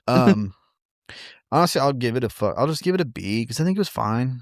You know, I don't think there's anything crazy special about it. I think some of like the pictures, like the animation of like the like coastline or like just like the overhead view of like where they're at was pretty cool. I liked whenever Scrooge was falling out of the sky and you like saw like the city like down I below. thought that shit was pretty cool, but like other than that, like I don't know, it's not, to me it's not like super complicated, like in-depth animation, you know what I mean? But it was not by fine. any means. Well, and I mean, being made by a secondary studio with a $20 million budget, like, yeah, you can only do so much. I wonder how much each episode of like DuckTales was budgeted at. I'd be curious to know that. Yeah, I don't know if there's like a clean cut answer out there on that. A lot of the shit, like the super insider shit, you got to pay for. Yeah. So not quite there yet. We'll get interviews with some people one day, maybe. Kaylee, what do you give the animation a letter grade? I give the animation a solid A-. I am always a little bit more of a sucker for the hand-drawn and hand-painted. Me too. Like, it's always going to get me. The cityscapes, the detail, the colors. I actually forgot to actually write down animation. I just did characters and story. I felt like it was short, but I don't know. I'm just dumb. But overall, I felt like they did a good job with it. Also, I feel like sometimes whenever there is a TV show and then they get the movie, the difference between the animations is almost too much. Like it's so obvious that they have such a higher budget to where it's almost too clean. But this I felt like was very, very similar to the animation, just a little bit more clean and bright and smooth. Yeah, because I feel like I think of like the Simpsons movie where it looks almost too cinematic. Yeah. You know? Yes. Or even sometimes, like, one of the ones I did think of was the Goofy movie, which it was with, I'm pretty sure it's like Cap animation or something like CAD. I don't know. It's like just the step up. So we're not quite too fully. Wasn't CAD fucking Patrick Warburton's character an Underdog? What? I don't know. That's funny though. I don't know, but I felt like this still felt like it was in the same realm of the DuckTales show and everything, which makes sense because it was also considered to be a TV show. But overall, I really didn't have any gripes with it. So that's actually why I went lower than both of you guys, and I gave it a C plus. Damn. And don't get me wrong, like I also am a sucker for hand-drawn animation, and I love like the look of the TV show because I like that and Gummy Bears, with those two being like the oldest. Like those both came out in the late 80s. Like they have definitely a more like old look to them than even like a Darkwing Duck or Tailspin does, which just came out like a couple of years after those. But at times this animation looks really polished, like especially in that like beginning sequence where they're flying. It's like, holy shit, like I've never seen the characters like look this polished before. At other times it just looks like the animation from the show, and like that's fine because I love that animation, but like when this is a theatrical release, so I guess we kind of slightly differ. But I can't fault the animators. It's generally rock solid animation. It's just inconsistent because at times, when I say that, I don't mean to use the more limited budget against the animators, but it's jarring seeing the characters and scenery sometimes look really bright and eye-popping, and at other times look really dull. Okay. Because like I just remember like they look shiny in the opening sequence, and then there's other times where like they're like lacking certain facial features and stuff. Like they're just like completely dumbed down. It's like they were like, okay, we kind of got it. This is a darker scene, so we can kind of dumb down. Yeah, exactly. Yeah. Right. And that it's not that it was bad. Like I said, it was just jarring. The animation limitations, though, they feel like they possibly impacted this being a crazier adventure than it was. Like, I feel like if you had a bigger budget here, like, they could have done even crazier shit with the story. That's actually funny that you say that, because there was one moment where, you know how Murloc was constantly changing from, like, different types of animals to his duck form. He, like, after he was... He wasn't a duck. He was a... What was he? No, yeah, he wasn't a duck. I don't know what he was. Here, keep looking it up real quick. Or not keep looking it up. Keep talking real quick. I'll look it up. But it was right after he was the cougar, and then he like went over the hill and then changed into the bird. And I remember specifically thinking, they didn't want to animate that shit again, so they just made him go off screen. He's an anthropomorphic wolf. Okay. Anthropomorphic. That's a fucking stupid word. I like. Oh wow. No, it's a stupid word to say. Griffin at the end, the Murloc guy, wasn't he like a griffin or like something? Like a giant, yes. Smalltown, what do you give the story a letter grade? Honestly, man, a D.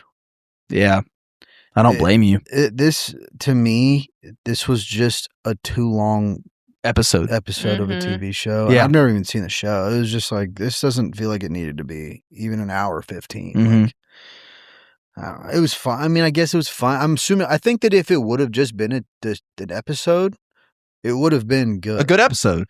But, like, you have to stretch out so much for that, because, like, there's not that much story to it. Yeah. You know? They had the lamp. He looked for the lamp. They found the lamp. That guy wants the lamp. He gets the lamp. They get it back from him. Like, that's kind of the story. Yeah, it's not very... And then it's not like we wanted something complex from this. Yeah. But at the same time, like, if you're going to do a movie... It should be a little bit bigger. Yeah. Larger scale. Give us some lessons. Sure, that too. There's really no takeaway. The only thing I can think of is like Scrooge kind of coming around. Like he's a little more like hardened and selfish at first, and he ends up coming around more by the end of it. Pivotal moment for real though. No, it was more just him like not wanting to have to fight. Or I genuinely think it probably came from a more selfish perspective of, I don't want anybody to try to steal my money again. So. And how much of that do you think is also because they know the show's going to keep going after this, so you can't really make too many like hard differences or like turns. This is true to the characters, because you can't affect what's going to happen in the show. Yeah, you know. And that's where a lot of fans feel this is its own standalone thing, and oftentimes even say like they feel like this is in like a different timeline of DuckTales. So I've seen that take as well. But Kaylee, what do you give the story a letter grade? I gave the story a B-, so a little better than Smallington's. But for me, it was definitely a cute and funny adventure that had some really feel-good moments. But exactly like he said, it just felt like a long-ass episode of the show, which for me was a little bit of a bummer. Movies made after shows always go balls to the wall crazy, like we've been saying. And this wasn't super crazy or out of the ordinary for DuckTales. I wish more things happen, like maybe a fight scene in the air with Launchpad, Um, That would have been cool. Him swooping in with the plane. yes, Like I was towards the literally kind of end. hoping that would happen. Or a real chase scene with the wrestling, snapping scorpions or whatever they're called, because that was just really easy for them to get out of. But I don't know. I just felt like it needed more action and less of the siblings making stupid wishes that didn't add anything to the story. And it also seemed pretty easy to defeat Murloc. Yeah, like too easy. Yeah. Especially for being a multi-century old sorcerer being that should not have been outsmarted by so easily, at least by some duck. An old guy and some kids. Yeah. How old do you think Scrooge is supposed to be? He's grandpa, so He's their Probably uncle though. he's uncle? Great uncle. Yeah. Oh shit. Oh yeah, because they call him Uncle Scrooge. I'm Mhm. dumb as fuck. He's probably 70. Yeah, you think 70? I was thinking like I was thinking 60s maybe. 60s. Yeah. Early 60s, maybe late. I go right in the middle of you two. I give the story a C. Honestly, not great. I didn't Actually, I'm sorry. No, you're sorry, fine. I just had a thought. He's actually probably like 9 because I bet ducks don't live that long. Funny. But yeah, honestly, not great. I didn't expect this to be compelling by any means, but for an adventure film, it ends up feeling pretty lifeless overall. I will say I think it had a promising start. Like, I feel like that first half of the film, where they're in the Middle East and everything, like that all was going really well. Mm-hmm. But somewhere towards like the middle of the movie, I feel like it's around the time like Scrooge finds out about the genie, or honestly a little before that, whenever the kids are just making It's wishes. like right when the time limit hits the episode. Yeah. Yeah. Yes, exactly. It really starts to lose me at that point. It's not only a not particularly interesting story, but it's also just not very fun either. It feels subdued compared to even some of the stories we saw on the TV show. That is fair. I don't necessarily think they needed to go full like balls to the wall, but the momentum drop was substantial here. Mm-hmm. Like I just remember so many episodes of the show where it's like that could have been a fucking movie, but this didn't feel like this felt like it could have been wrapped up pretty Like I feel like they easily. could have done something with the Beagles. Yeah. So I like I mentioned during when they were doing the invasion, it would have been cool if like Scrooge recruited the Beagle Boys Yeah. to like help them infiltrate. He like paid their bail or like a portion Yeah, of their bail for like, them to that get out would've of been jail for a cool. little bit, but Right. then he like I don't know, does something to get them arrested. and maybe again they and whatever. even turn or something. I don't know. Like, Yeah, they could have done more for sure. and like you said, they probably thought they were going to be able to do more. Yes. So And there's that's that really too. what I think is they went a little bit too light because they were planning on doing so much more, but then scrapped it all anyway. Let's get into characters. Smalltown. I'm just gonna give it just a flat C because I don't think that I've never watched the show. So like to me, like this if I had to give you just off this show, I mean like I guess a fucking D. Like I just didn't find like all the little like the kids are fucking just kids. Scrooge is just a fucking kind of Scrooge, Mm-hmm. you know, like I don't know. Murloc was kind of a shitty villain. You thought so? I mean, yeah, I get like he was fine. He got like you guys said, he's fucking got beat really easy by kids and an old guy. Yeah. Yeah. Like I think that in the genie, I felt like there were like moments where he was like fun. And other times I felt like they kind of like you like subdued, like it was kind of like he was toned down. Like Mhm. Right.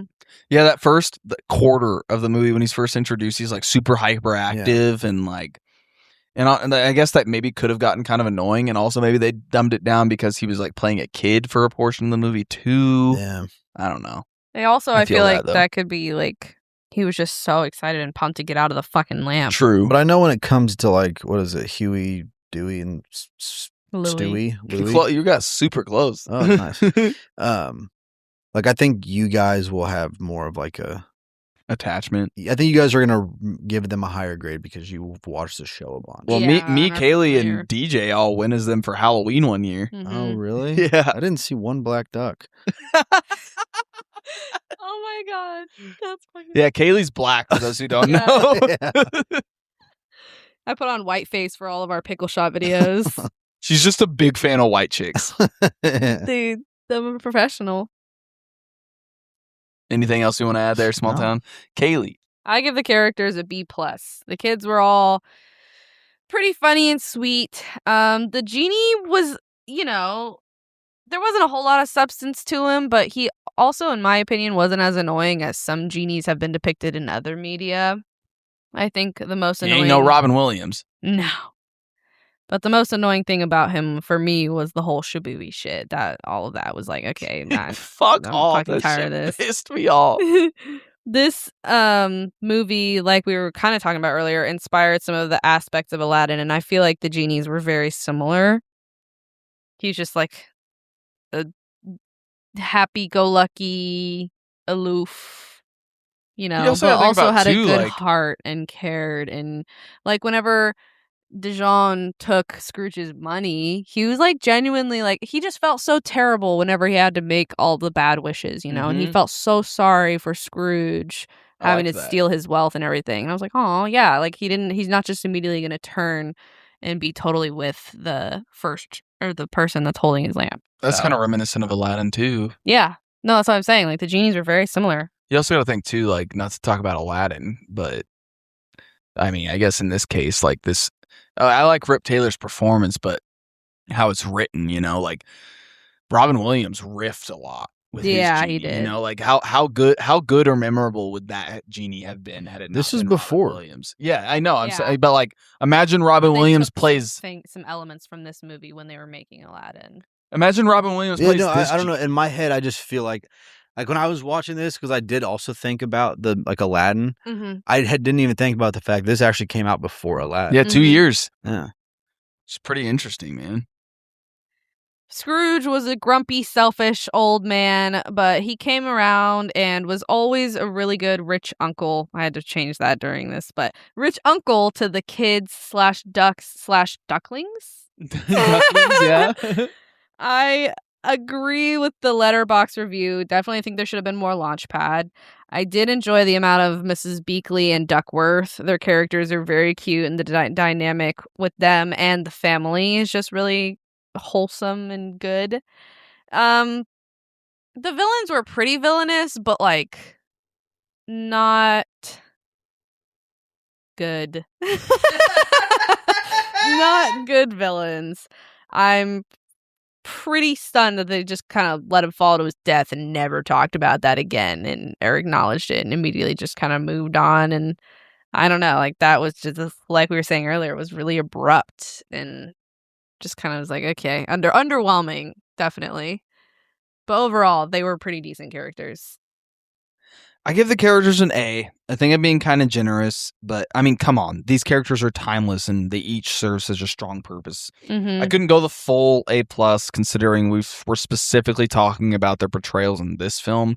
But even then, man, these are some phenomenal characters. Scrooge is selfish, sure, but he's so complex because he's still so loving and warm. The boys are more of a unit. They don't have like their own individual like character traits. And they rectify that in the revival series that they end up doing, where they all do kind of end up standing out on their own as their own different characters. I still like how they're portrayed in DuckTales and how they're portrayed here because it works because they're like this chorus and they feel like such an embodiment of childhood too, which I really love. That innocence and happiness and all that. Webby's super sweet. Beakley and Duckworth function as great anchors. Launchpad, like Kaylee was talking about, doesn't get as much screen time as I would have liked, but he's so charming and funny. Like I wish you got more of him here because I think Launchpad's a great character. Mm-hmm. Do you see that like kind of like charming nature that I'm getting at with him? Like lovable, goofy. Yeah, exactly. Yeah. Murloc's a solid villain. I won't go good or great there by any means. What movie did we have not long ago that I had said that like they were a pretty good villain, but they just couldn't fucking get anything done? It's Captain Hook. There you go, Captain Peter Hook. Pan. Yeah, It's that's very what Captain Hook-esque. Yes. Like, yeah, you could be a really good villain, but like you just don't accomplish shit. Because Dijon kind of functions as a Smee here, you know? Yeah. Like, doesn't... And I mean, he wasn't as loyal as Smee, but like, you know, just that sidekick that doesn't really help things at all, you know? And that's where it's like, okay, I think you had to have a villain like this here over like revisiting a villain from from the TV show, like a Glomgold or like Mob Eagle and the Beagle Boys. Because that they're not as like fantastical and larger than life. Like having that sorcerer True. character, like there's so much you can do there. Oh, I do think like up until the finale, they do a pretty good job at like you can take him seriously while also kind of laugh at his misfortunes at the same time. Like he when doesn't getting beat the fuck up. Yeah, and he doesn't look weak because he's getting beat the fuck up as a rat and as a cockroach. You know, he's not getting beat the fuck up in his human form. You know, until the end there. That just went by way too quick. Dijon, like I talked about, he's racially insensitive for sure, as are like all the other Middle Eastern characters that they portray at the beginning. Like the things they say is so stereotypical and bad. Pretty racist. But he can be super funny too. Like they wrote some really good dialogue for him, and just like there delivery. were some good lines, but overall it was, oh my god, I forgot to include him in my Dijon? characters. Yeah. I just realized that. But anything you want to add while we're here then? I mean, he was a very stereotypical, racist, pathetic, wimpy, like a mixture of, like you were saying, Shmi, but also, from what? Black Cauldron. Oh, Gurgi? How is pathetic? Or not Toad War. That's Gummy Bears. That's what kept going in my head. Yeah. Creeper. Where it's just kind of like the pathetic, worthless, just here for laughs, mostly henchman that doesn't ever actually like do anything besides not accidentally getting the lamp, but then he immediately like started using it for himself, and Which I like that too. I like the like sidekick like deciding like, no, I'm too good for this shit, but still being a worthless, pathetic fucking wimp. Yeah. At the end of the day. Sure. It's just such a colorful, lively group of characters, and they pop off the screen. They feel like characters I could get to know, you know? And I love the relationships between the core characters, especially Scrooge and Webby, like we already talked about. That's just so sweet. Let's get into our overall rating here on the Disness. Smalltown. You want to kick us off, my boy? Yeah, I'm gonna give this one like a. Let me try to do a little average out of what I gave the movie. We'll call it like a 5.5 out of 8 different beings that Murloc turned into. Okay. I think that again, dude, this movie was just a really long TV episode. And then again, I don't have any kind of connection or anything with this movie, these characters at all. So it was just, you have a fucking 29-year-old man watching a DuckTales movie without having, with zero context to DuckTales. Childhood nostalgia. Yeah. That's the Disness. That is the Disness. I mean, I think I could definitely, I can see where it's like fun. Like I can see where the show is a fun watch. Right. I could see that because it is silly, right? It's got some funny stuff.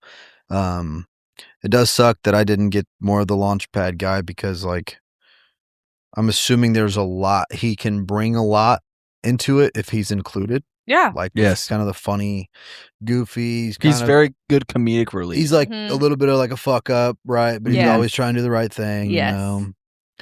Loyal, has good heart, just not really good at flying. Yeah. I don't and I just when I think of the fucking Scrooge guy, I just think of Peter Griffin jumping into all the gold. That's what I think. I don't get bothered by animated like gore and blood and everything, but I almost sometimes have to look away from like seeing the fucking bones popping out. Dude, you can never watch that Frozen movie then. What do you mean? Oh yeah. I know what you're talking about. You've referenced that on the show before. I talked about it, I'm pretty sure last week. No, it was on the Air Bud episode with Keegan that we talked about that. I'm pretty sure. Yeah, I think you're right. But yes. But that exact thing happened. Well, that's not like even realistic. animated. Yeah. Kaylee, what do you got for your overall rating? Overall, I give it 9 out of 12 snapping sumo wrestler jumbo murderous immortal scorpions. I love that. I love how when Launchpad was like, "There's some sumo wrestlers, scorpions." I enjoyed this movie, but it won't be one I reach for all the time or think about often. It was definitely cute and had multiple moments that made me laugh, but it just wasn't enough for like the DuckTales feature film, you know? Like $20 million went into this. Yeah, they put $20,000 in this. Well, then shit, I'd have to get an A+ if that was the case. I love Mrs. Beakley. I loved Scrooge's relationship with Webby. I appreciated how the kids, siblings, ducklings were very like... I like their dynamic because they never really like, they're like ew girl stuff, but they never like put Webby down. Like they're still involved with Webby and everything. Like, and they were like more that. so like, hey, we're in the middle of something. Then it was like, no, fuck you and your stupid girl, bitch ass fucking tea party bullshit. It was just like, no, we're playing cops and wabbas. Like, Oh, I like the part where he's like, come on, carpet. The magic carpet that was shit. a cute moment. Yeah, I did like that. But they're also just like good kids. They definitely have a pretty realistic sibling dynamic and were enjoyable and not annoying, like how some young kids, especially with ultra mega quadrillion zillionaire uncle over here, like they're still it was pretty down to earth. Well, he hoards the fuck out of his wealth too. Yeah, so but like, that. did you notice their bedrooms? The boys' bedrooms and they had Webby's it bedroom good, don't get me were wrong. loaded, stocked to the gods, pimped out. Yeah, how many all stuffed animals Webby got? Yeah. But Scrooge and Webby's relationship reminded me a lot of me and Pops. Aw. Of just that, like, yeah, he could be a little bit of a hard, grumbly, gruff But I got you, guy, girl, at the end of the day. but he's just I like love he's ya. just my sweet grandpa, you know, and they'd have that relationship too. So that always like made my heart happy when I'd seen it. That's one of my favorite parts of having like my daughters and like my dad, but also like my grandpa, like my Vietnam vet grandpa. Like when the kids come around, little girls come around, all of a sudden he's like this fucking teddy bear. Oh, But see he's that like shit in reality, he's like this fucking Hard. yeah, super hard. Used to ride a bike, fucking fought in Nam. Yeah. No, it makes Something me about so some happy. especially granddaughters, like soften It's up. always the daughters. I give the film 25 out of 37 living stuffed animals. I actually failed to mention that I hadn't seen this film before because by the time I was like wrapping up with DuckTales and realized I hadn't watched the movie yet, it was about the time we started the show. And I was like, I want to save my watch of this film for when we do it on the show. Yeah. And like you were talking about earlier, like I don't really see myself going back to this. Like I actually, when I finished this, I was like, this is one that I don't see myself ever sitting down to watch again, but I could see myself throwing on in the background while I'm doing stuff. Like if we were doing a deep clean of the house and Yeah, we just like- had like a Disney movie marathon going. Because sometimes I don't want to throw on like an Oliver and Company or The Rescuers or 'Cause you'll something like get this. I want to Stuck, watch it. and you'll sit down. We'll be trying to do something productive, and then Jordan's sitting on the couch for 45 minutes watching this goddamn Watching movie. Grey Mouse and and be like, come on, Basil. You got I'm this. like, get back to the fucking dishes, bitch. Just kidding. I would never. But I like so feel Smalltown this week. Like I love that we're all like kind of We are all very on much a very similar page yeah. here because it typically when you find us all to be on the same page or at least close to the same page here on the Disness, it's usually about something we all loved or found great. It's rarely ever something that we found mediocre, disappointing, or It's bad. never when we find something mediocre. Either we all fucking hate something or we all love something. Yeah, There's exactly. never Yeah, the this middle. might be a first. Yeah. Yeah, because like think of all the mediocre movies that you guys were like, this sucked, and I was like, I thought it was really good. No, literally. Or me and my frenemies. I Yes. was like, I'm frenemies. But then You we'll guys go were back to like "Boo." Midnight Madness and Rob Roy and like fuck And those Gus. movies. Gus. Damn those movies to hell, bro. But then you go back to like Moana and Cars and And Aladdin. it's almost boring because we're all just like, yeah, it's amazing. Yeah, like the fun, Zootopia awesome. episode is my least favorite episode of the show because we're just like, it was good. Mm. I think the Black Cauldron was one that was also like That was 'cause I had never seen that before. right, Mm. because I you was like, loved oh, parts of it. Fuck. Right. Was it just parts of it? So you thought parts of it were great, and then other parts you thought were lacking. Oh, you know, okay. so that's where it was like differing too. Well, I have a good memory of the movie. Yeah. That's why when I think of the movie, I'm like, I actually liked that movie a lot. Yeah. Right. That one was one that you really ended Apple up Dumpling. surprisingly loving. Apple Dumpling Gang, and then one that you also loved that I kind of fell more towards the middle was Young Woman in the Sea. Ooh, I fuck. You called that the best movie you've ever watched on this show. Yeah. Which is that's insane. Yeah, which I mean, I'm not gonna like hate on you for it. I just found that like shocking because we've talked about The Lion King. Yeah. Like holy shit. They don't have that emotional fucking pull to that it. rip.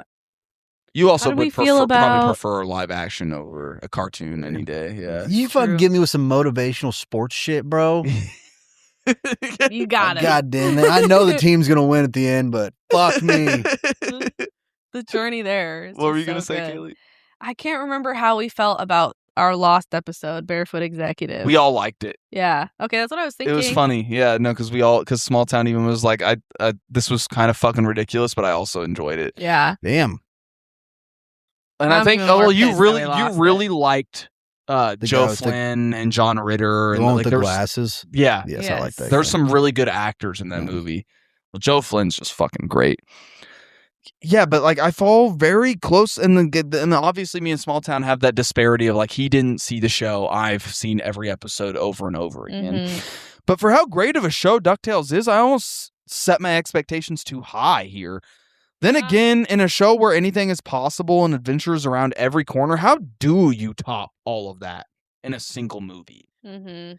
At the same time, though, I just felt like it ended up feeling rather underwhelming and didn't have the premise to justify a full movie like you guys have talked To be about. honest, you don't make a movie. Yeah, That's what Yeah. I think. I think you keep it. Like, I know that, self-contained. like, Lion King did the 1.5 Mm-hmm. with Timon and Pumbaa. And then you have the Timon and Pumbaa show.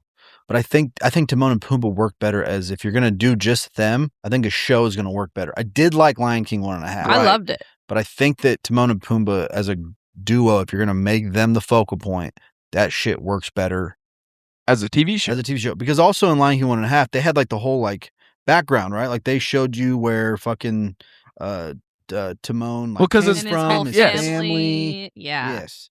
There was a lot of effort put into that. And while this obviously would have been a failure, like something like a Launchpad movie could have probably worked a lot better. You Yeah. got the aerial stuff. You got like the lovable lead. Like Mhm.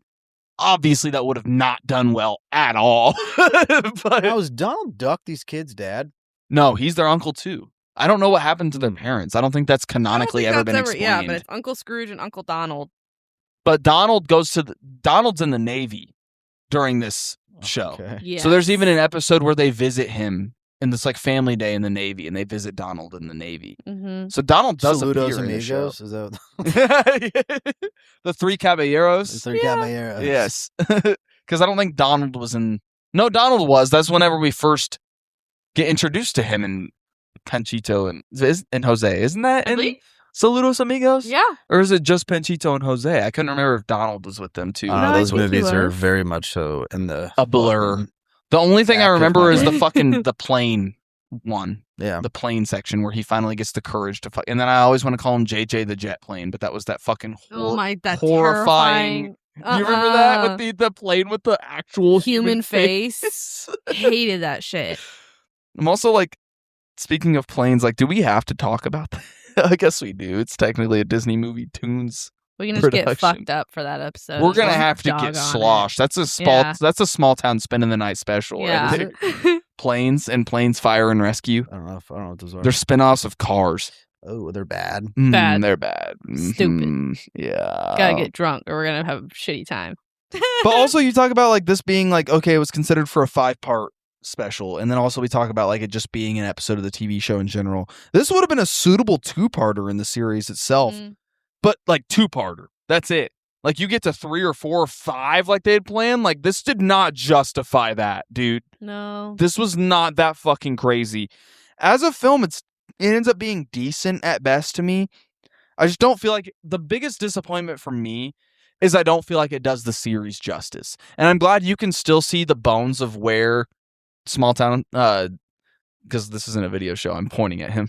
I appreciate that you can still see the bones of like where this could have made for a great and fun show. Right. But this did not show that. Mm-hmm. No. Well, it should have been a 2-episode It should have been of the show. Yeah, exactly. The first half ends with the genie getting captured again, and the second part is them getting him back. Yeah. Mm-hmm. Because, like, there's a whole middle act here that's just fucking, like, basically nothing. Yeah. Making it long enough to be considered a movie. Yeah. Yes, Literally. because they barely reached the 70. Fillers. We're talking about 74 minutes, and even that's the full runtime on Disney Plus, Yeah. and 5 minutes of that is credits. So we're talking about a barely over an hour ordeal here. And That's each episode of the crazy. show is I about like that. 21, 22 minutes. Yeah. So 2-parter would have been just fine. You would have gotten Mhm. everything you needed out of it. But yeah, some things, and that's one thing too, is I don't feel like anything necessarily makes it feel like they're stretching it out. Like there's no scene that's like, they could have cut this. Yeah, the Scrooge going to fucking jail. Yeah, that's Like true. I know that's when And- they came up with the raid thing, but like also like could have just done that outside the house. Yeah, they could have had him find out about the mansion and the But I vault guess it being was taken at the also same sweet time. because everybody pitched in and they. It was the I'm sorry. Could Yeah. have cut out the kids making the dumbass wishes aspect. Yeah, that's It true. didn't need to be an Well, everybody gets a wish because you found the lamp. Like Webby could have found the lamp and gotten her wishes and then made 2 stupid wishes and then they had to use the third one to like revert it back. This or is whatever, true you because know? I was actually doing. We watched the film last night. I did the rundown today, and as I'm going through it, I'm like skipping. I remember parts of the movie, so I'm like adding on to my rundown. So I'll skip over some parts, and I didn't realize the living stuffed animal sequence. All of that goes on for 5 fucking Yes, minutes. It went on for so long and I was like, why? Like this is unnecessary. This is where it started like getting long and feeling more like it could have just cut that and been in the TV show. And I think also, like, I look at it from the perspective of, okay, we've talked about the Proud Family movie on this show. I think they did a really good job at justifying that being a full-length film. Like, they had enough there Mm-hmm. to where that was like, yeah, this works. Mm-hmm. But I also feel like there was kind of like multiple storylines. and, Yeah, like, in different that there things was. going There was on. one central thing here stretched to 74 minutes. And I get it. Like, what do you do to make it feel bigger than how the show already did? But man, I just feel like you could have done more even with the animation limitations. Yeah. I don't really truly know what they were going for here. I just don't think they used There's their not time enough very depth well. with the characters, dude. No. From what I Mhm. saw, there's not like they don't have enough depth because it's not meant to be like, we're talking about the Proud Family. There's like kind of the beef with, daughter and dad. There's kind of this Yes. I'm getting older, stop telling me what to do shit. There's Mhm. all these different fucking things. That's Like in complex this, enough. There's nothing these like you said that these kids are just one like kind of unit together. There's not like they don't really ever have strife with their uncle. They have like You know what would have been situations. nice is them finally like maybe like trying to like get Scrooge to calm down. Like you're getting too old. Like maybe they go on the mission for Kali Baba and Scrooge is like noticeably more tired or like not really, and like maybe And by that's the why they're like But then I almost feel like you're changing the whole show. doing the dangerous yeah, but you thing. could you could even rectify that by the ending being like Scrooge like finding himself again and like realizing like you could do the whole message of like age is only a number or whatever. Yeah, true. or it's not about the money, but about the adventures. And then that resets things back to the them going on adventures. show, and yeah. shit. Yeah. yeah, I don't know. And then maybe it is like I would love to have the director on the show Mm-hmm. to kind of talk to him about like what He the has a thought process LinkedIn. was We here. could hire him. Because he was the director and producer, I believe, Mhm. or one of the producers. Mm-hmm. So shit, I mean, that'd be cool. That'd be a cool person to reach out to because I think this would be a really fun. And obviously, he did, like you said, season 2 and 3 of DuckTales as well. So there'd be a lot to talk about there, man. Yeah. Let's get into my favorite segment here on the Disness, ladies and gentlemen. It's time for Pimp of the Week. I made it this week, guys. Wasn't it last week? My voice gave Yeah. out on me. I think so. Yeah. And I just gave up. No pimp of the week. This is an interesting one here. You gotta let me go last. 'Cause I Yeah. literally I couldn't tell you. I'll let ladies No. go first. I say Mrs. Beakley. I fuck with that. She one was beating the fuck out of Murloc before she ain't even know. And she was still, beating his ass because she don't like bugs. She was funny the whole way through. She's very, very caring. She loves the family so much. Like when Scrooge lost everything, she couldn't stop saying she was sorry and loving and doting on him.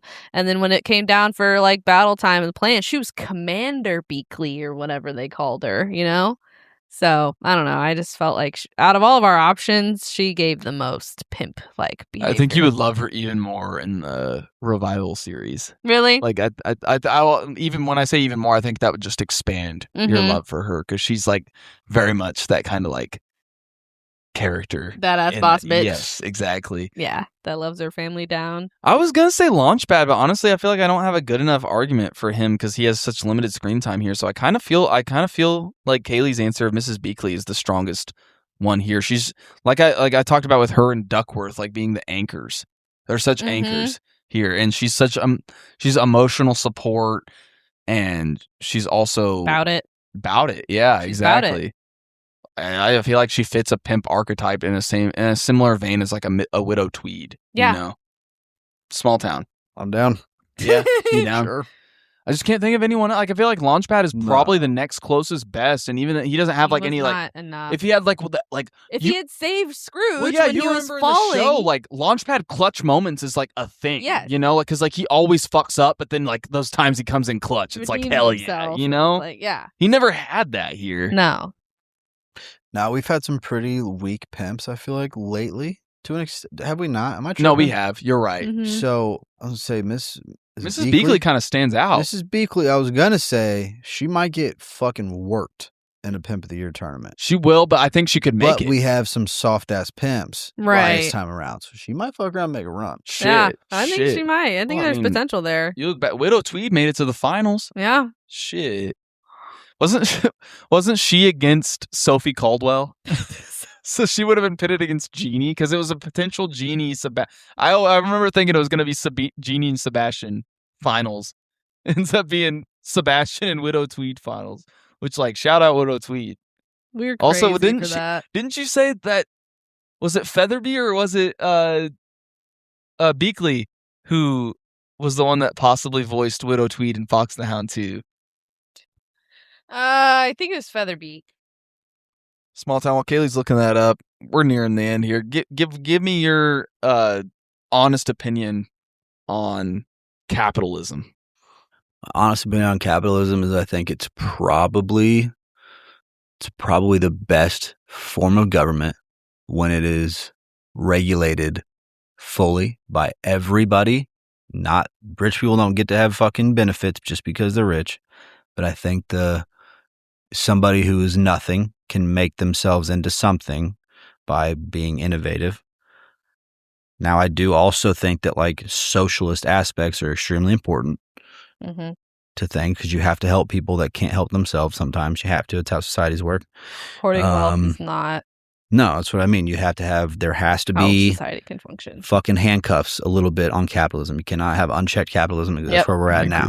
Yep. Right? Where the president has literally made, I think, $3 billion added onto his net worth since he's been in office.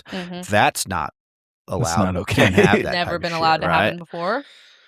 But I think that me and my friend were just talking about this. Bodie Schuyler. We're talking about that. I think socialism, when it is practiced how it is supposed to be practiced, democratic is socialism. Good.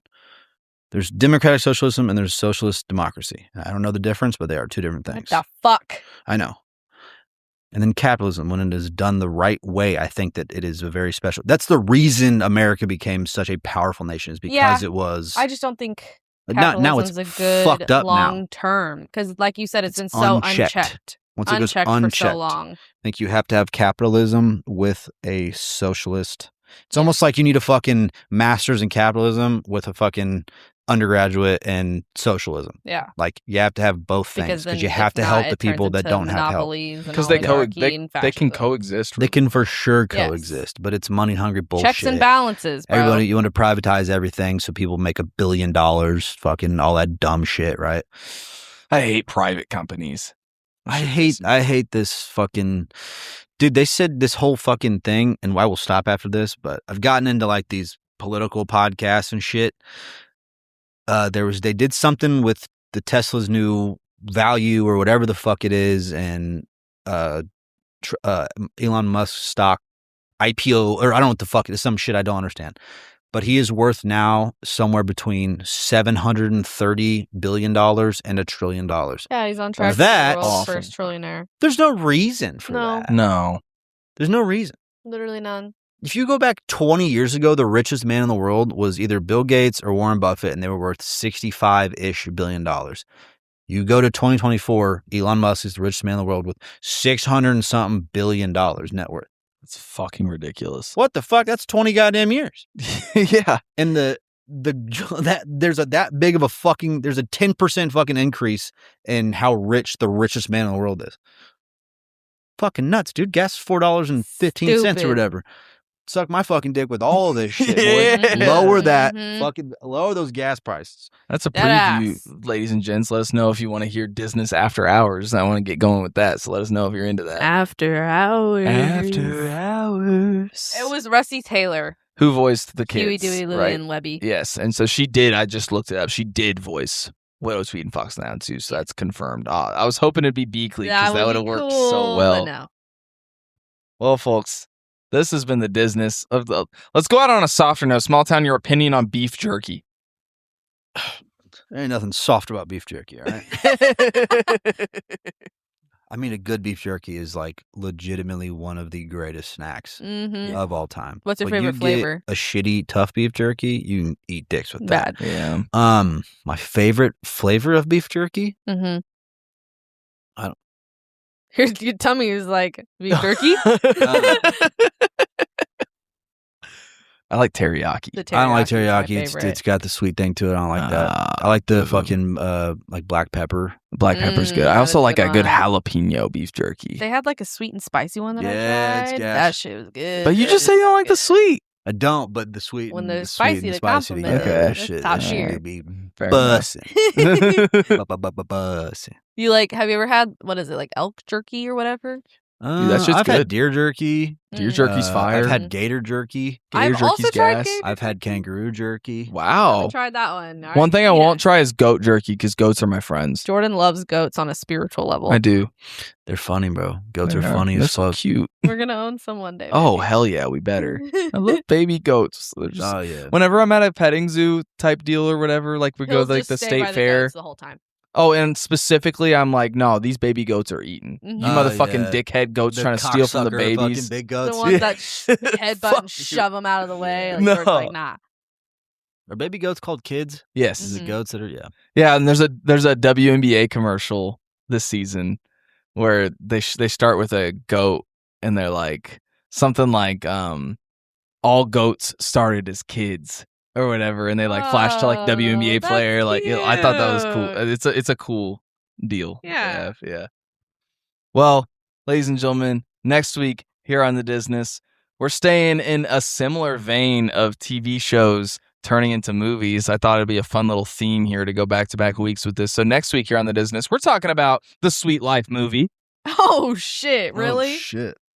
Funny enough, that was referenced. That's Not the movie, but the funny. show was Yeah. referenced. And it's actually like the finale technically to Sweet Life on Deck, but it's like Mhm. the... Is it technically the finale, actually? I don't know if it's technically the finale. Ah. Because I think the last episode on Deck, they graduate. But I can't remember. I guess we'll find out next Yeah. week if that aired before or after. the Yeah, we'll movie find out. I I don't remember for before or sure. after. But that's what we're going to be talking about next week here on the Disness as we continue to roll on ahead towards episode 100. We're on the road to 100, ladies and gents. Crazy. Thank you for being here with us once again, my fellow Disnessmen, Disnesswomen, and Disness people. I love y'all so much. Love y'all. Y'all gave us recently our most listened to episode ever on the Cars episode. I really fucking appreciate that. That's really awesome. Keep it up. Spread the word. Follow us on our Instagram at Disness Podcast. Until next time, I've been Jordan Bass. I'm Kaylee. Smalltown, baby. Yeah. And we'll see you guys next week. We love y'all. Good night. Thank you for your dips.